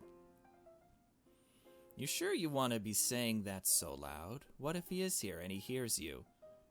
Does it matter? Not like we get kicked out or anything. I guess that's true. Twyla, your whole family's just like you. I thought it was pretty cruel of them to be talking about him like that. I know I don't know him, really, but I can't help but feel bad for him.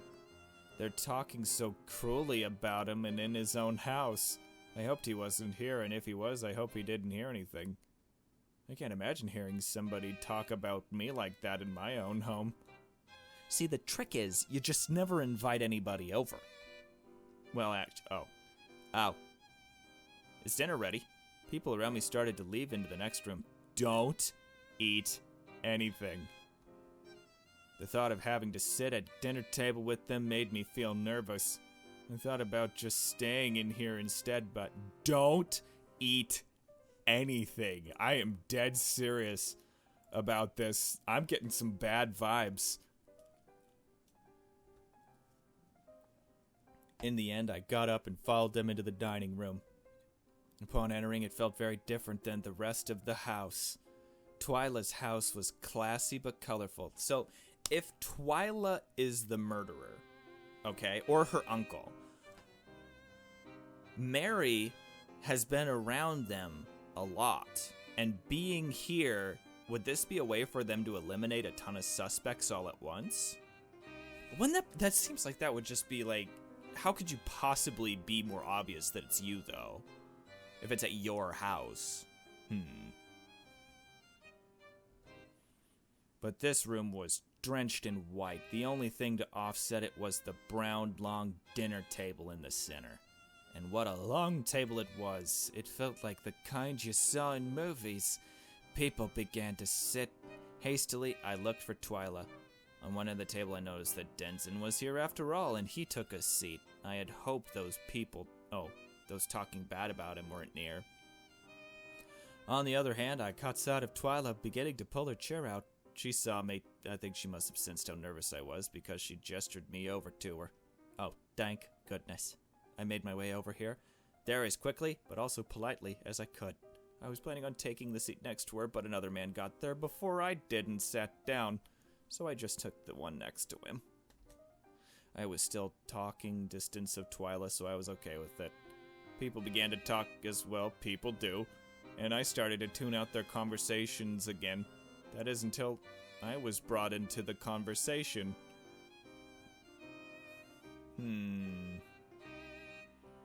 She's a bit freaky looking, ain't she? You get used to it. Oh, who, me? Yeah, look at me a sec.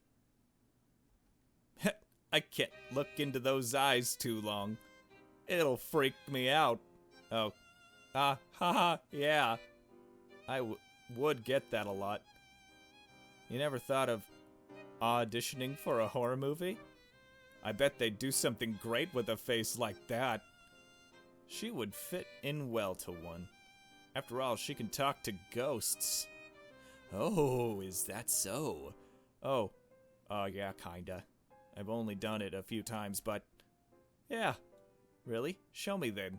Oh, I can't. You should show him. I think it would be a neat party trick. Oh, alright, okay, just pretend. I would, but it only really works when I'm sleeping, it seems like. Oh, sure it does. Come on, Mary, show them what you can do. By this point, the people sitting across from us seem pretty interested too. I don't know, yeah, Mr. Right. Come on, not even for me.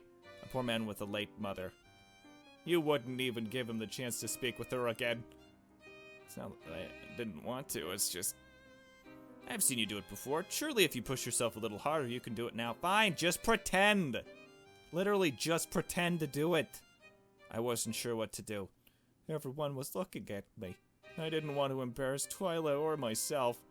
But if I pretend to do it, I'll just embarrass myself further. I mean, you already don't fit in here. Just pretend. They'll think I'm a fake. I don't know what to do, but I have to decide soon. Be honest and refuse. Just pretend to do it. Are you fucking kidding me? Everyone was looking at me. I had to do something. Hopefully, if I stayed vague enough, it would be enough to please them. So, you want me to talk to your late mother, correct? That's right! Alright. I'll see if I can reach her. I close my eyes for a few seconds and clasp my hands together, pretending to be able to sense someone there. It's faint, but I think I can reach her. She's saying she misses you dearly. Oh, what else is she saying? I prayed he had siblings. She's telling me you were always your favorite child. That she was always so proud of you. She was worried for you when she died, but she sees now and has no reason to be. She knows you're always going to try to do the right thing, even if it's hard. She misses you, but she knows we'll see you again soon. I'm losing her, but before she goes, she just wants to know she loves you very much. That was pretty generic. Oh, come on. It was quiet. I felt nervous. Was it good enough? I should have been more specific, probably. The man started crying right in front of me. Did he really believe it? I was expecting him to tell me his mom was actually alive, even. Aw, Ma, I miss you too, Ma. The people sitting across from us and a few others began to give a small golf clap, seemingly impressed with me. Hell yeah! I felt flattered even though I hadn't really done anything. A few of them asked if I could talk to their relatives for them, but Twyla stopped them, saying I had done enough. Hold up a little money sign. I silently thanked her. The food was delicious, and made it feel semi-worth it that I came. Oh, we ate it. Uh-oh. And eventually, the party came to an end. Twyla thanked me for coming and told me her driver would take me home, though, in the car, I simply asked them to take me to the bus stop. Luckily, I didn't miss the last bus, and I got home safely. Oh man, do normal people have parties? I mean, other than this year with the whole Backstreet Boys World Tour thing going on. I mean, I don't really like parties. Some parties are okay, but lots of people, hell no. I used to go to parties much more often, like a number of years ago, but yeah, not really my thing, unless you really like the people. And we immediately got on our phone again. Good grief. Hi again. You were late again. Another busy day? Yeah. I went to a friend's for dinner. How did that go? It was a bit strange, but I think in the end I was glad I went. That's lovely to hear then. I wish I could eat dinner with my parents again. One day soon. They are safe, right? Not just alive, but they're fed and warm. I believe so. Alright, what's the deal here? Are they kidnapped?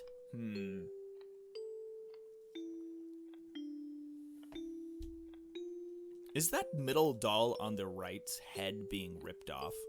I just noticed there's stuffing apparent. What's that made? Don't concern yourself with that. Oh, this again. Just as long as I can see them safe again. The day is approaching. And will I see you?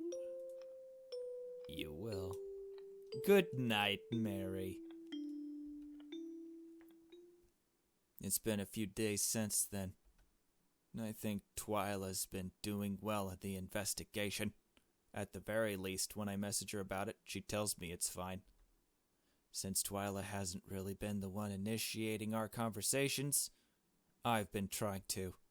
But it's usually only a few short messages, and the conversations don't really go further than that. I'm sure she's just busy, though. And I know that if she needs me, she'll call me. So I just wait until she needs me. Are we just like...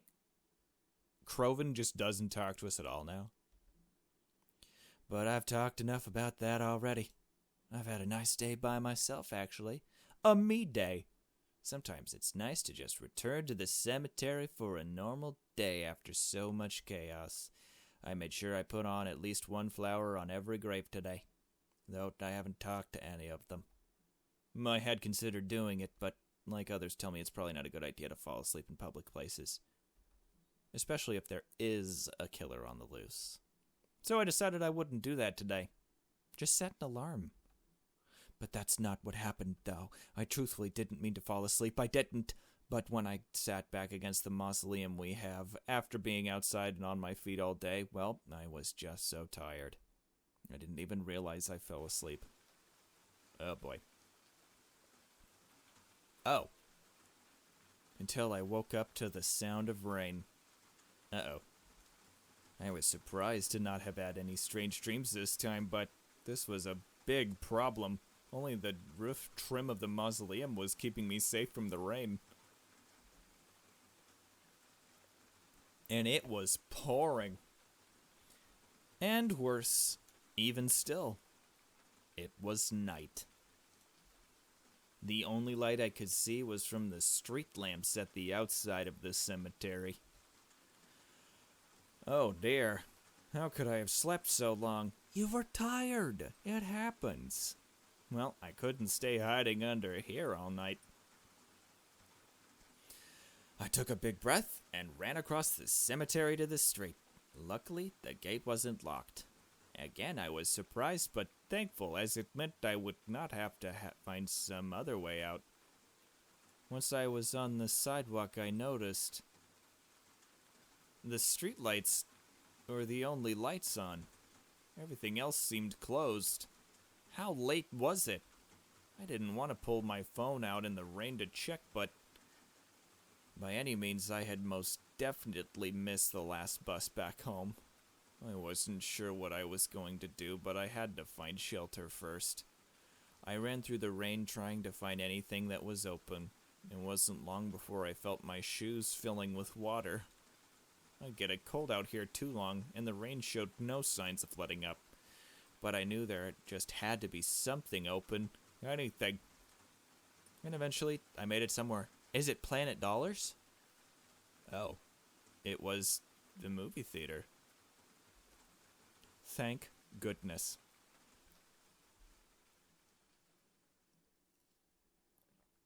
Oh, hell yeah. Let's look at some of these. Folie à deux? Non-specific holiday movie 4. A Hallmark movie. Her eyes are up here. Imogen, Queen of the Galaxy. Oh, with suggestive tentacles. Anime, cashiers. I don't know what's going on in the bottom right. Maybe a reference to something superhero-y. A very funny look at a very something dead-end job. I rushed myself inside and took a seat beside the posters, waiting to dry off and taking my phone out. Just as I had suspected, it was pretty late, and knowing the usual times of this cinema, I couldn't tell if it was going to be open much longer. What do I do? Even though I wasn't sure how he could help me right now, I had to at least try calling Croven.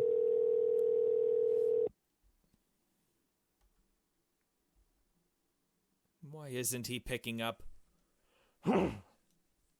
Mary. Oh, you picked up. Thank goodness. I was starting to get worried. I'm having a bit of a problem right now. What is it? Well, you see, I kind of fell asleep in the cemetery, and I only woke up a few minutes ago, and it's raining really bad right now, and I missed the bus, so I don't know. I was hoping you could help me out somehow. No can do, Mario. Didn't I tell you? Tell me what? Mary, I'm not even home right now. I'm not even close. Huh? Where are you then? I'm out of the fucking city right now, Mary. I had these plans with these friends. It doesn't matter. What? I swear I told you. Well, I don't remember. Look, bottom line is there's no way I can help you out from here. What am I supposed to do then? Just walk, your legs work. Fuck, Mary, I don't know. I heard his frustrated sigh through the phone. I couldn't see it, but I could tell he was pinching the bridge of his nose. Where are you right now? I'm at the movie theater, but I think it closes soon. All right, well, do you have anyone else who you could call up? Maybe stay with them tonight? I mean, I guess so. Awesome, great, sounds good then. Look, Mars, I really gotta go, okay? Call up one of your other friends. I'm sure they will... Oh, one of them will come get you. All right. I heard a click of Croven hanging up the phone. Bruh. It's pretty casual. I'm just family, dude. You could have, called me an Uber or something. Call up one of my other friends. Do I have other friends? Well, there's only 2 of those. Do I have other friends? I don't think I have other friends. Call mystery number. That is interesting. That quick save? That's an interesting one. I don't think I'd normally get presented that.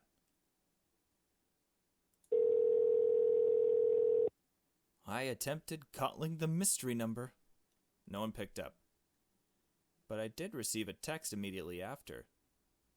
Why did you call me? I don't know. I'm stuck. Stuck? Where? I missed my best home and it's pouring outside. I'm supposed to call one of my friends, but I'm not sure who to go with. I feel bad waking up either of them. I say, can you choose for me? Unfortunately, I don't know what your friends, so I can't. But I think you can make that decision on your own. I guess I'll have to. Good luck. I called up Twyla. I heard the phone ring a few times, and then she picked up. She sounded angry, though she didn't... Oh. Didn't sound asleep before I called her. Mary! What are you calling me for? Don't you know what time it is? Yeah, I don't know. That's kind of my problem. It's a long story, but I missed my bus home and I need a place to stay tonight. I was hoping maybe... Are you serious? Yeah. Ugh. Fine. But you owe me. Oh, hell yeah. Thank you so much. I'm at the movie theater. Let me guess. By the cemetery? Yeah, how'd you know? I'll be there soon. Hey, we got a shoe in. Okay, thank you again. No fucking way. I would not have expected her to do this. Twyla came to pick me up herself this time. By that, I mean she was driving the car rather than have someone drive for her. She was fully dressed, but I couldn't tell if she changed out of pajamas just to pick me up. She was a bit annoyed picking me up, so I made sure to thank her again. The drive to her house was silent, except for the rain. Luckily, there wasn't anybody else on the roads tonight, and we got to her house safely. Stepping inside the house, it felt a lot more calm, like the first time I visited. I definitely preferred this to the liveliness of the party a few days ago. Although, I must admit, when there's hardly anyone here, it does feel empty. Twyla's home had less doors and more archways. And passing one, I noticed the TV was on. Nice owl in the top left. Was her uncle in there?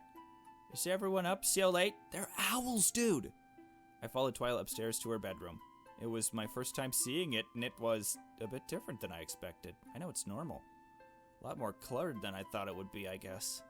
Not overly cluttered, but Twyla never really struck me as the type to collect clutter, but you learn something new every day. Well, here's my room. You'll be sleeping here with me, but I actually have to head back out. Really? In this weather?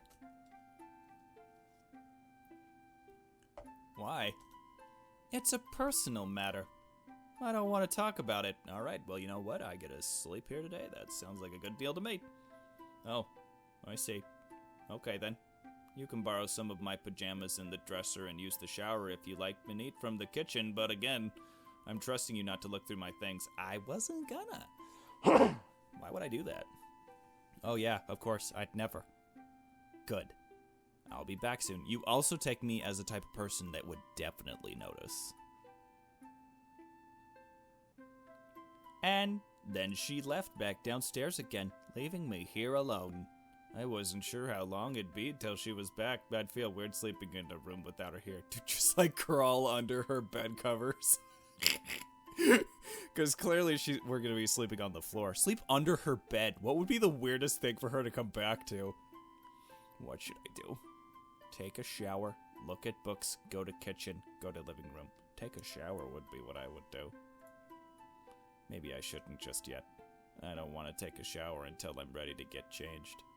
I'd feel weird walking about Twy's house in her pajamas. Okay. Get a snack. I decided to look in her kitchen. She said I was allowed after all. I headed back downstairs and into the kitchen. Creepy uncle time. Oh, nope. It was dark, but I wasn't sure where the light switch was. Was Twy's dinner party prepared all in here? It seemed like a small kitchen compared to the amount of guests that were here for it. Was dinner really made here? Probably best not to question it. If I know anything, is that Twyla works in mysterious ways. I wonder what she had in here, though. I'd never seen Twyla eat, aside from the dinner party a few days ago. Well, I guess there's only one way to find out. I opened Twyla's refrigerator, and to my surprise, there wasn't much at all. Even with the giant party they had, there were no leftovers. Dude, where'd the leftovers go? Or did they eat them already? Still, there was a lot of empty space. There was a bowl of cherries, some gallons of bottles of water, and a leftover pizza box. Huh. I checked the freezer, too, out of curiosity. There were 2 slabs of meat I couldn't quite recognize and a tub of vanilla ice cream. We got a winner. Well, if anything, I don't think there's anything I wanted here. You're gonna say no to the ice cream. I closed the fridge and looked in the pantry, but again, there wasn't a lot. There wasn't much else in here. I thought about heading back upstairs, but I could hear the living room TV playing from the next room. So they don't have any food? And it was playing a familiar voice. I know that game show. Get in there. Be so... creepy uncle time! Yes, we just sat down and started watching the show with him. I entered the living room and made my way to the other side of the couch, where Denson had been sitting. I didn't really say hello as I entered, kind of just plopped myself on the other side of the couch from where he was. He already knew I was here. It felt kind of awkward to be saying hello so late into my stay. This is weird. I like how Mary's just like, act natural. This is Peril, right? Yes. I used to watch this game show all the time with my dad. I was never really good at it, but Dad was. I think he could have won if he got on it. That's so. Yeah. Do you think you're good at it? Oh, do you think you'd be good at it? Could be. Not confident I'd come out on top, though. Don't say that. I think you could win, probably. I mean, you have such a nice house. Surely you have to be smart and hard worker to afford it. Oh, Mary, you fucked up here. Sorry, was that rude? Yes! You have a point, I suppose. You have no idea how he amassed his wealth. He could have inherited it like a lot of rich people do. But I don't exactly feel working hard equates to knowing the most popular doll line 9 years ago. Or knowing how fast a horse is. Yeah, that's true. Oh, I get it. Peril. Jeopardy. Love Jeopardy. Watch it every day. Feel so bad about what happened to Trebek. Yeah, I guess that's true. Our small talk pretty much ended there, and we continued to watch the show in silence, only piping up to guess an answer or two. Hey, Denton, I'm hungry. I don't know how food works here. It was a bit strange, but nice, too, in its own weird way. So Twyla lives with her uncle? Doesn't that seem kind of weird? I never really thought about it till now. Where's Twyla's mom and dad? Like a childhood sleepover. Eventually, I heard Twyla come back home again. She walked right past us and straight upstairs. I heard her open the door to her room, stop, and then walk back downstairs. And then she joined us in the living room. Oh, heck yeah. What are you watching? Peril. You like that show? No offense, but I didn't really take that as something someone like you would enjoy. All right. And the next subject is graveyards for 300. Hey, you should be good at this one. Oh, maybe. A broken, column-shaped headstone is used to represent what? Well, which is it, Mary? Oh, I think that's... Life cut short, death from foul play, oh, it's obviously this one. Broken columns represent life that ended early. That's why it's broken. Because you weren't able to reach old age, like how the column was broken before it got to the top. At least that's what I've heard. The contestant answering said something similar to what I said. That's correct. Huh, nice job. I am a brainiac, don't you know? A genius. Oh, thanks, I think. All right, let's head to bed now then. I don't want you sleeping in too long tomorrow morning. Oh. Okay. Good night, Denzen. Good night, girls. He looked so cash. I followed Twyla upstairs and into her room again. She handed me some of her spare pajamas and demanded I get changed in front of her. I took her up on her offer to use her shower and headed to the bathroom before I got changed. Her bathroom was really clean. Cleaner than mine, anyways. She didn't even have any toothbrushes or clutter on the sink. Maybe there was another bathroom they used more often. Taking showers in someone else's house is always weird. I know, I judge them for the soaps they use. And every stain they have everywhere. But I guess hers is clean. But the shampoo had a really nice smell to it. Use a ton. Keep a little bit in a bottle and then take it with you. Strangely enough, I don't recall smelling this on Twyla ever. She never showers. Not that she smelled dirt or anything. Just wait until she sleeps and then just take like a great big sniff of her eyebrows. Twyla always had a cleanliness to her, but this shampoo didn't seem to match hers. I got changed into Twyla's pajamas. Oh, I wonder if they're one of those people that keeps the good stuff like under the sink. They fit pretty comfortably, though I expected that since we were two small girls. When I returned to Twy's room, the lights were already off, but she was clicking away on her laptop. I noticed on the floor she left a blanket and pillow for me. I didn't really want to just sleep on her rug, but I wasn't going to argue with her hospitality. I cuddled into it and tried to get comfortable. This is basically exactly what I was expecting. What are you typing? Nothing. Are you messaging someone? No. Does it have to do with the investigation? That's none of your business? Oh? But I'm helping you, aren't I? Yes, and I appreciate it. But there's parts of it I need to do on my own. Why does it have to be a secret? Wouldn't I be able to help you more if I knew? No. Like I said, I appreciate your help, but I don't want you getting in the way. But what if I knew something? Something that could help? Something that could point us in the right direction? I already have my direction. I just need proof. You're certain that Reginald really did it? Who? Reginald, the guy you told me to stay away from? Yeah, I know who he is. I'm absolutely positive it was him. How can you be so sure of that? I don't understand how you can be so decisive over it, especially when you don't have any proof. I'll get it. And then you'll know why you shouldn't have doubted me. All right, then. Saving.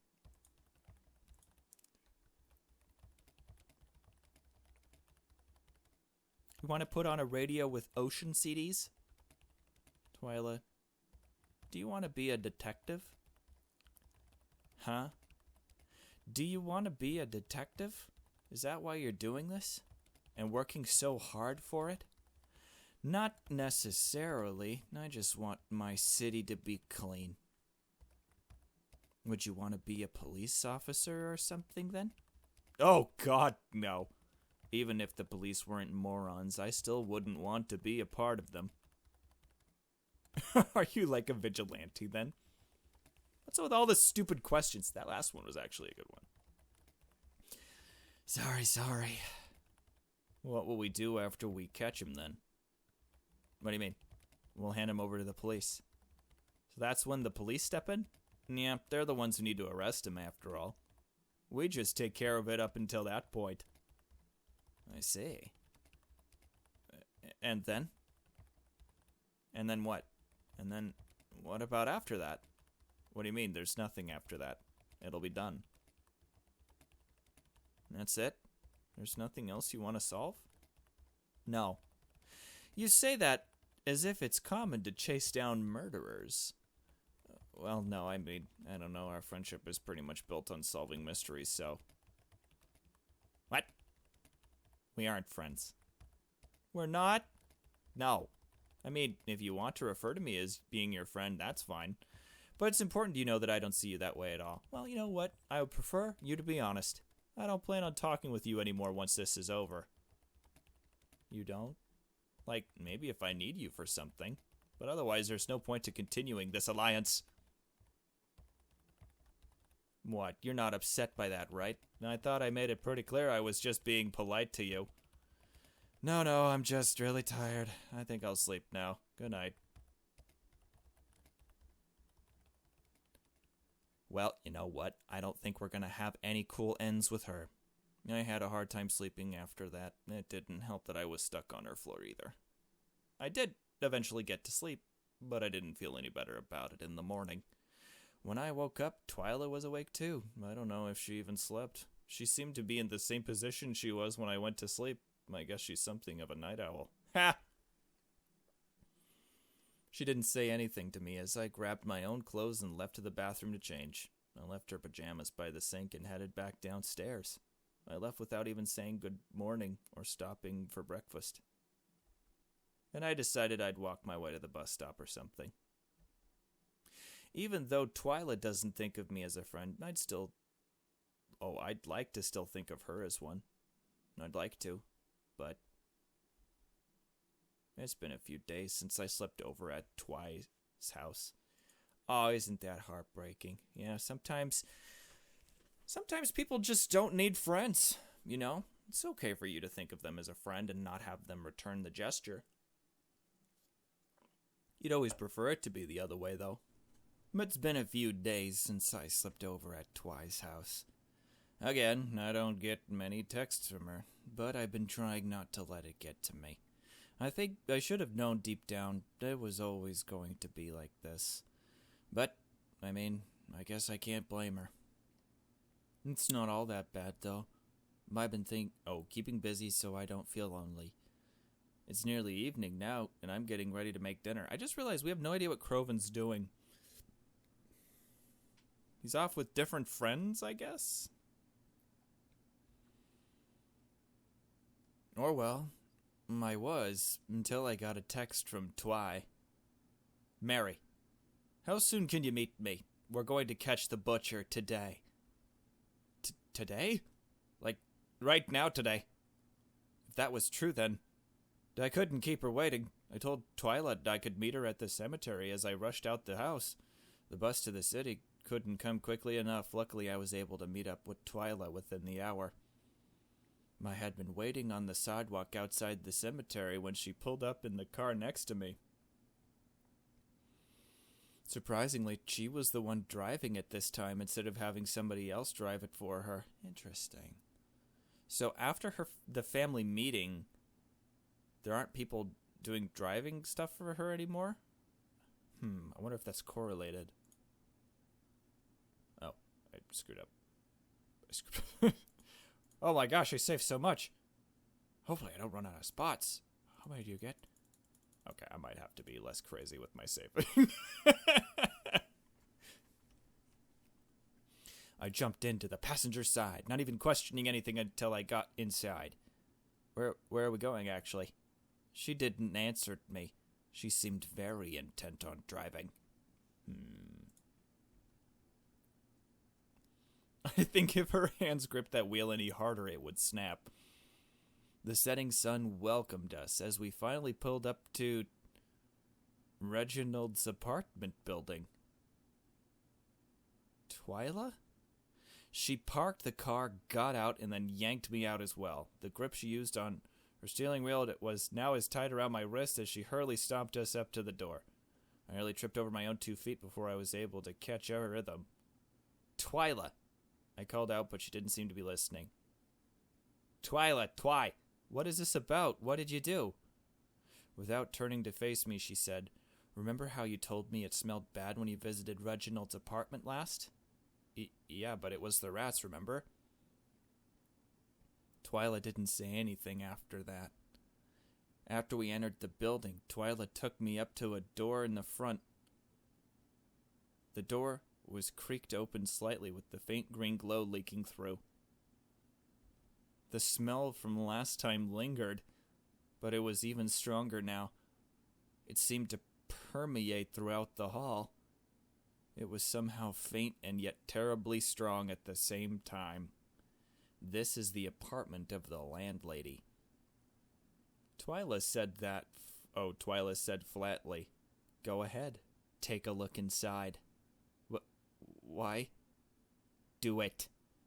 I didn't want to, already fearing what would be behind that door. But it looked as though I wasn't being given a choice. Feeling heaviness in my chest and legs, I made my way over to the door. I tried not to touch it as I leaned my head forward and peeked inside, and regretted what I saw.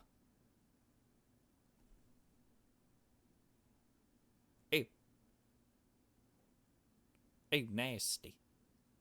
I felt my heart sink even deeper into my chest as my throat struggled not to go dry. Are you telling me that smell from before was... Reginald did say that when he knocks on the landlady's door, they don't even open. Absolutely. I felt sick. It was Reginald's own apartment, and his landlady, but I still had trouble believing it was really him. Until... As if this evidence against him wasn't damning enough. I turned to Twyla as she pulled a pair of gloves out and put them on. She moved past me and opened the door, talking to me as she did so. When you went inside Reginald's apartment that day, I had gone around and talked to whatever neighbors of his happened to be home. They said the smell had been around for days. They filed complaint after complaint, but never got a response. They figured their landlady was too lazy to call someone to take care of it. That didn't sound right to me, so I had a special friend of mine come in to help determine what was really going on. And we found this.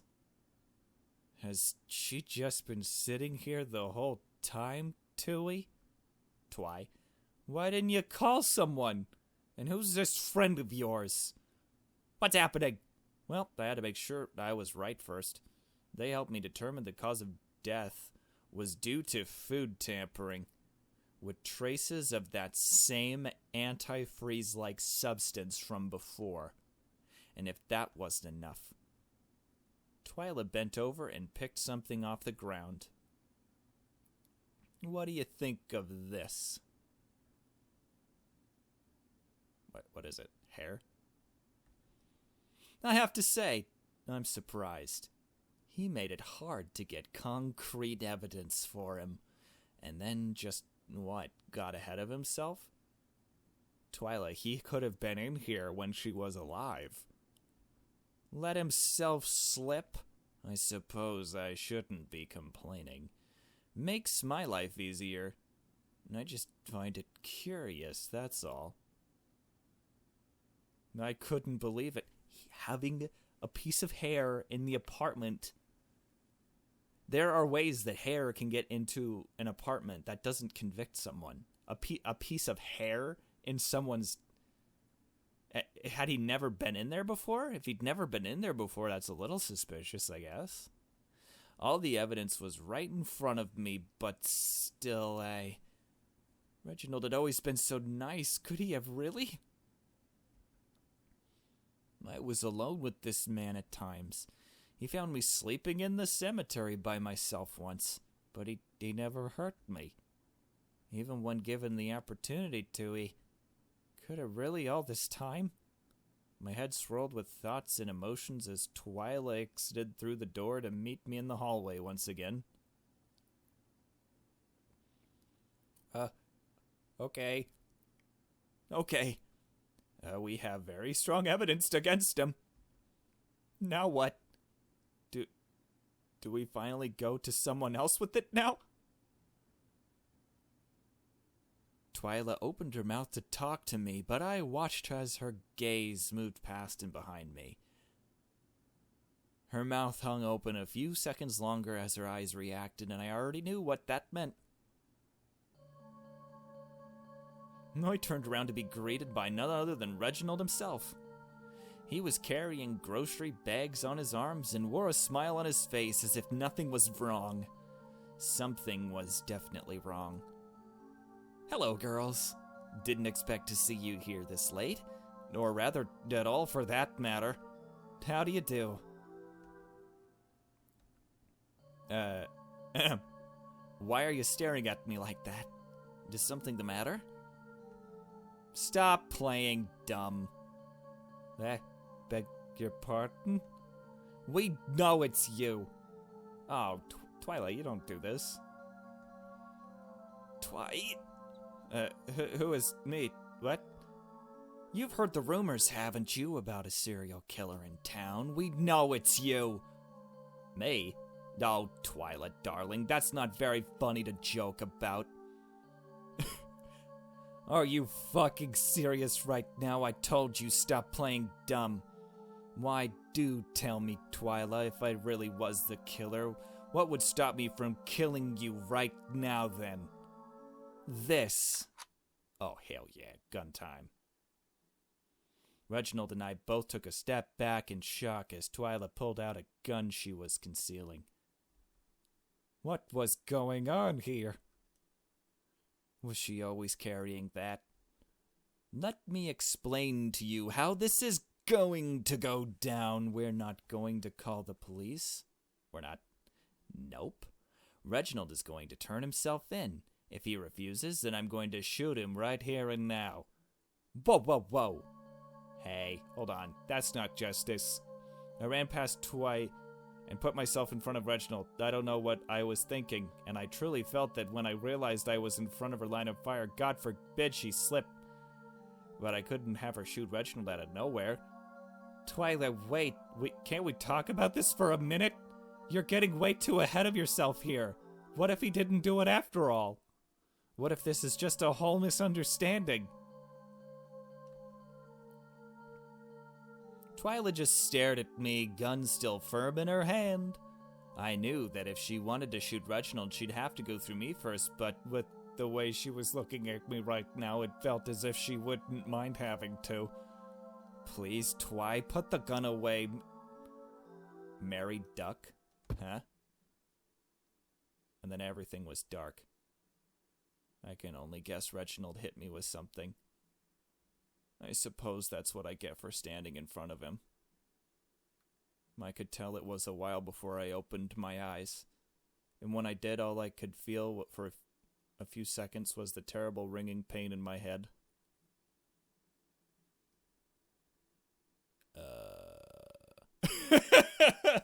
Well, this is taking a bit of an interesting turn. Let's try doing this. It took a bit to adjust to the light, but I was eventually able to see, even if just a bit. It was some sort of laundromat, it appeared. It was an old and run down, so I didn't know how we got in.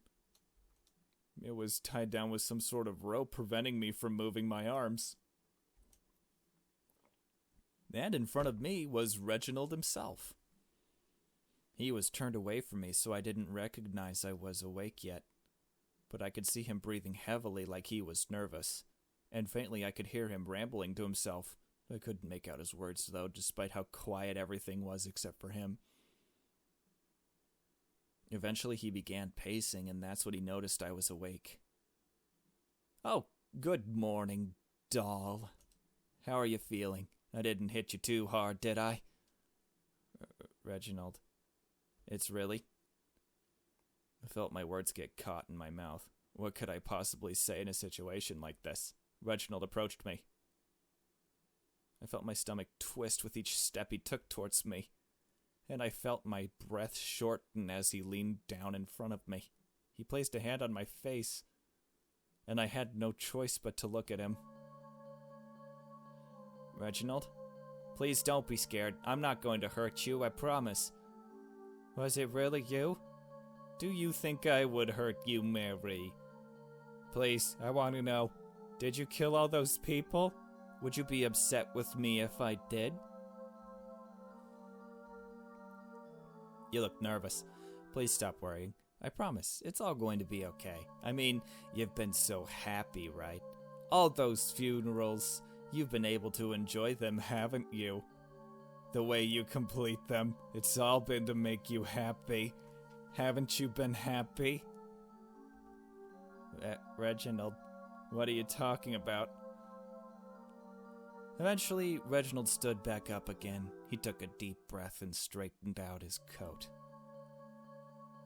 "You know, this wasn't my plan, but you can't always plan for everything, you know. So I'll go and make it work, okay?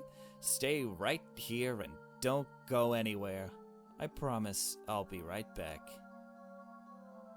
And just like he said, he left, leaving me stranded here, waiting for his return. What was I going to do? I really messed up now, huh? Twyla was right all along. Is she okay? And I hope I didn't mess it all up for her again. Twyla had a gun, though, so hopefully she's okay. Well, yeah, she came prepared. If only I hadn't been so stupid. Well, Stupid or reasonable? Then, maybe I wouldn't be in this situation. Right as I was beginning to fear all hope was lost, I felt a buzz against my back. He left us our phone? My phone? That was definitely my phone. I'm surprised he didn't take it away. Although not like I could reach it from my position. But maybe.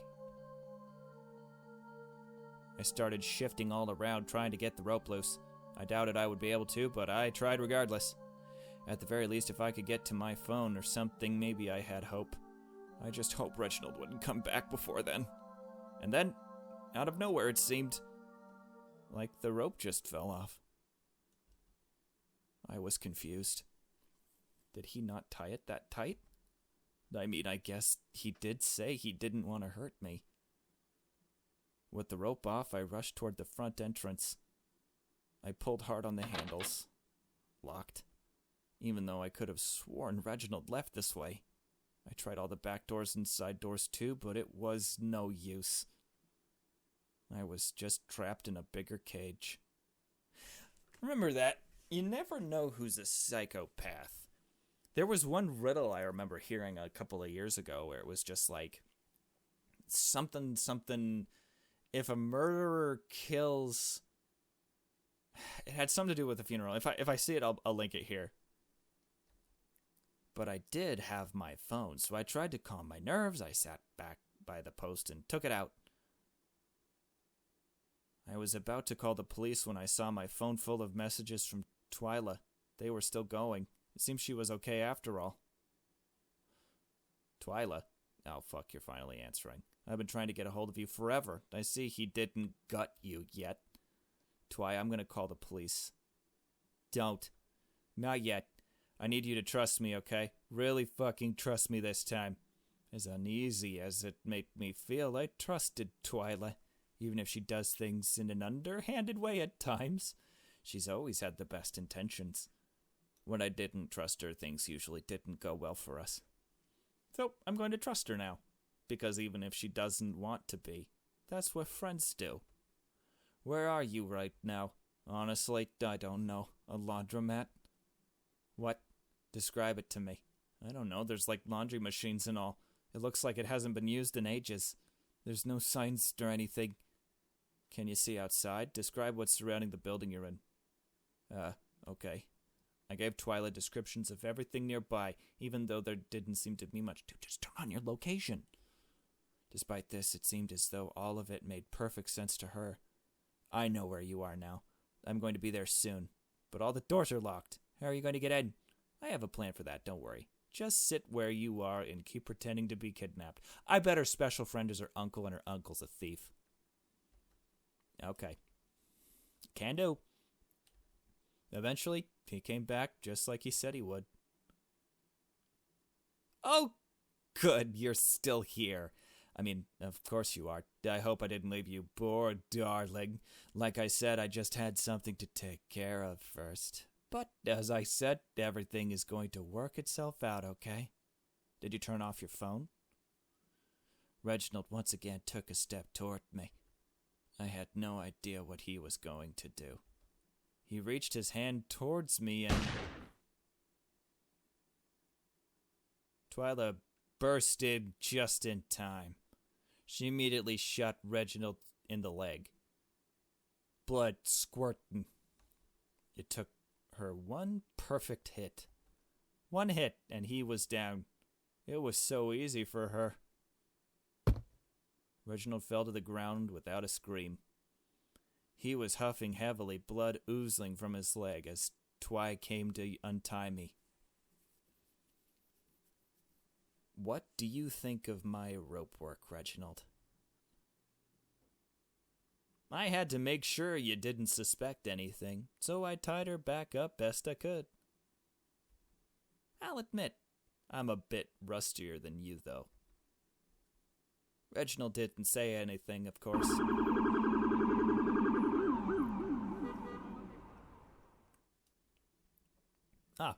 About time they showed up. You actually got the police this time? Yeah. I didn't want to, but it seemed like this was going to be the quickest way to take care of it all. I'm going to go outside and talk to them. You stay here with Reginald really quickly while I explain things. Am I going to get blamed? Wait, what? Why can't I go out with you? Trust me. Okay. Also here. Wait, I can't use... You probably won't need to. It's just in case he tries anything in the 2 minutes I'm out of here. Okay, I accepted as she passed the gun into my hands. It felt cold and uncomfortable, and I held it tight as Twyla exited the front door. Oh my god. We're going to get blamed. I looked at Reginald, who was still writhing a bit on the floor. He didn't say anything until... Mary? Oh, no. Reginald slowly tried to get up, though his leg was obviously holding him down. Stop moving, I'll shoot. I will. Mary, darling, it's okay. I said I wasn't going to hurt you, didn't I? I just want to share something with you. I just really want you to know. I watched as Reginald stood on his own 2 feet. My feet felt frozen in place while the gun shook in my trembling hands. Where was Twyla already? Reginald shuffled towards me. He reached his hands out to mine. And I was held there by him as he told me something I'm not sure I'll ever forget, or even understand. You know, I know you adore the idea of death and whatnot. At least that's how it appears to me. So I just wanted you to know, or I wanted to let you know, death is not all what you've been made to believe it is. I promise you, it's not an eternity of dreams or nightmares. It is not comforting. It is not warm. So please, please, please, Mary, do me a favor and stop killing me, okay? Lost in his words, I found myself unable to react as he wrapped his hands around mine, took the gun from my trembling fingertips, and pressed the barrel to his temple.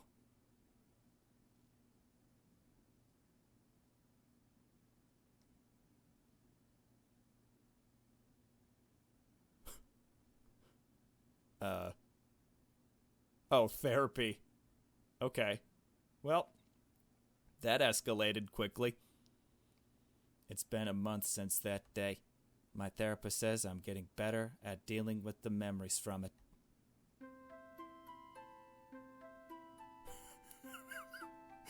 Things have been much different ever since the incident. For one, there seems to be much fewer deaths around the city. Well, you'd think.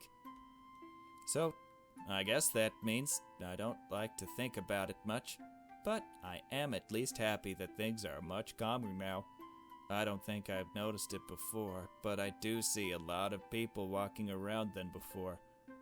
But maybe that's because the weather has been uncharacteristically nice lately, too.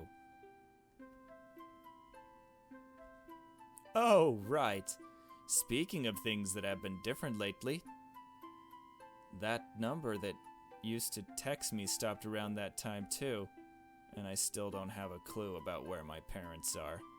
Thinking about it too much makes me worry, but my therapist has been helping me a lot calmer about it all. It was true what Twyla said to me that night, that she didn't really intend to talk to me anymore after we caught the killer. Because she doesn't really. She never messages me anymore. Occasionally, I'll message her first, but less than half the time I get an answer back. And when I do, it's usually only because I asked her a question about something I was curious about. But it actually doesn't bother all that much.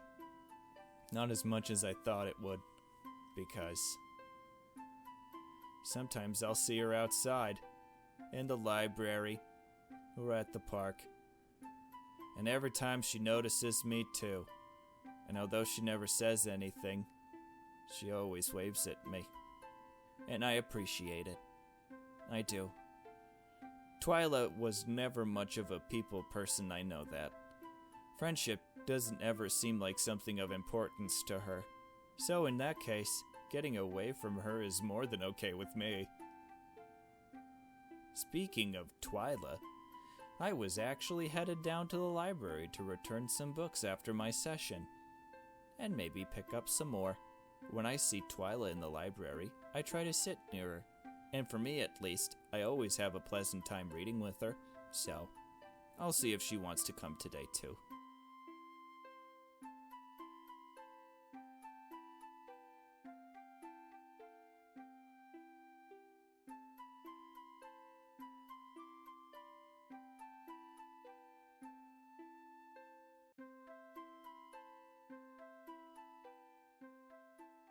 Congratulations! You've just completed a route of Cemetery Mary. Thank you for playing. But do you think you can get the true ending if you try again?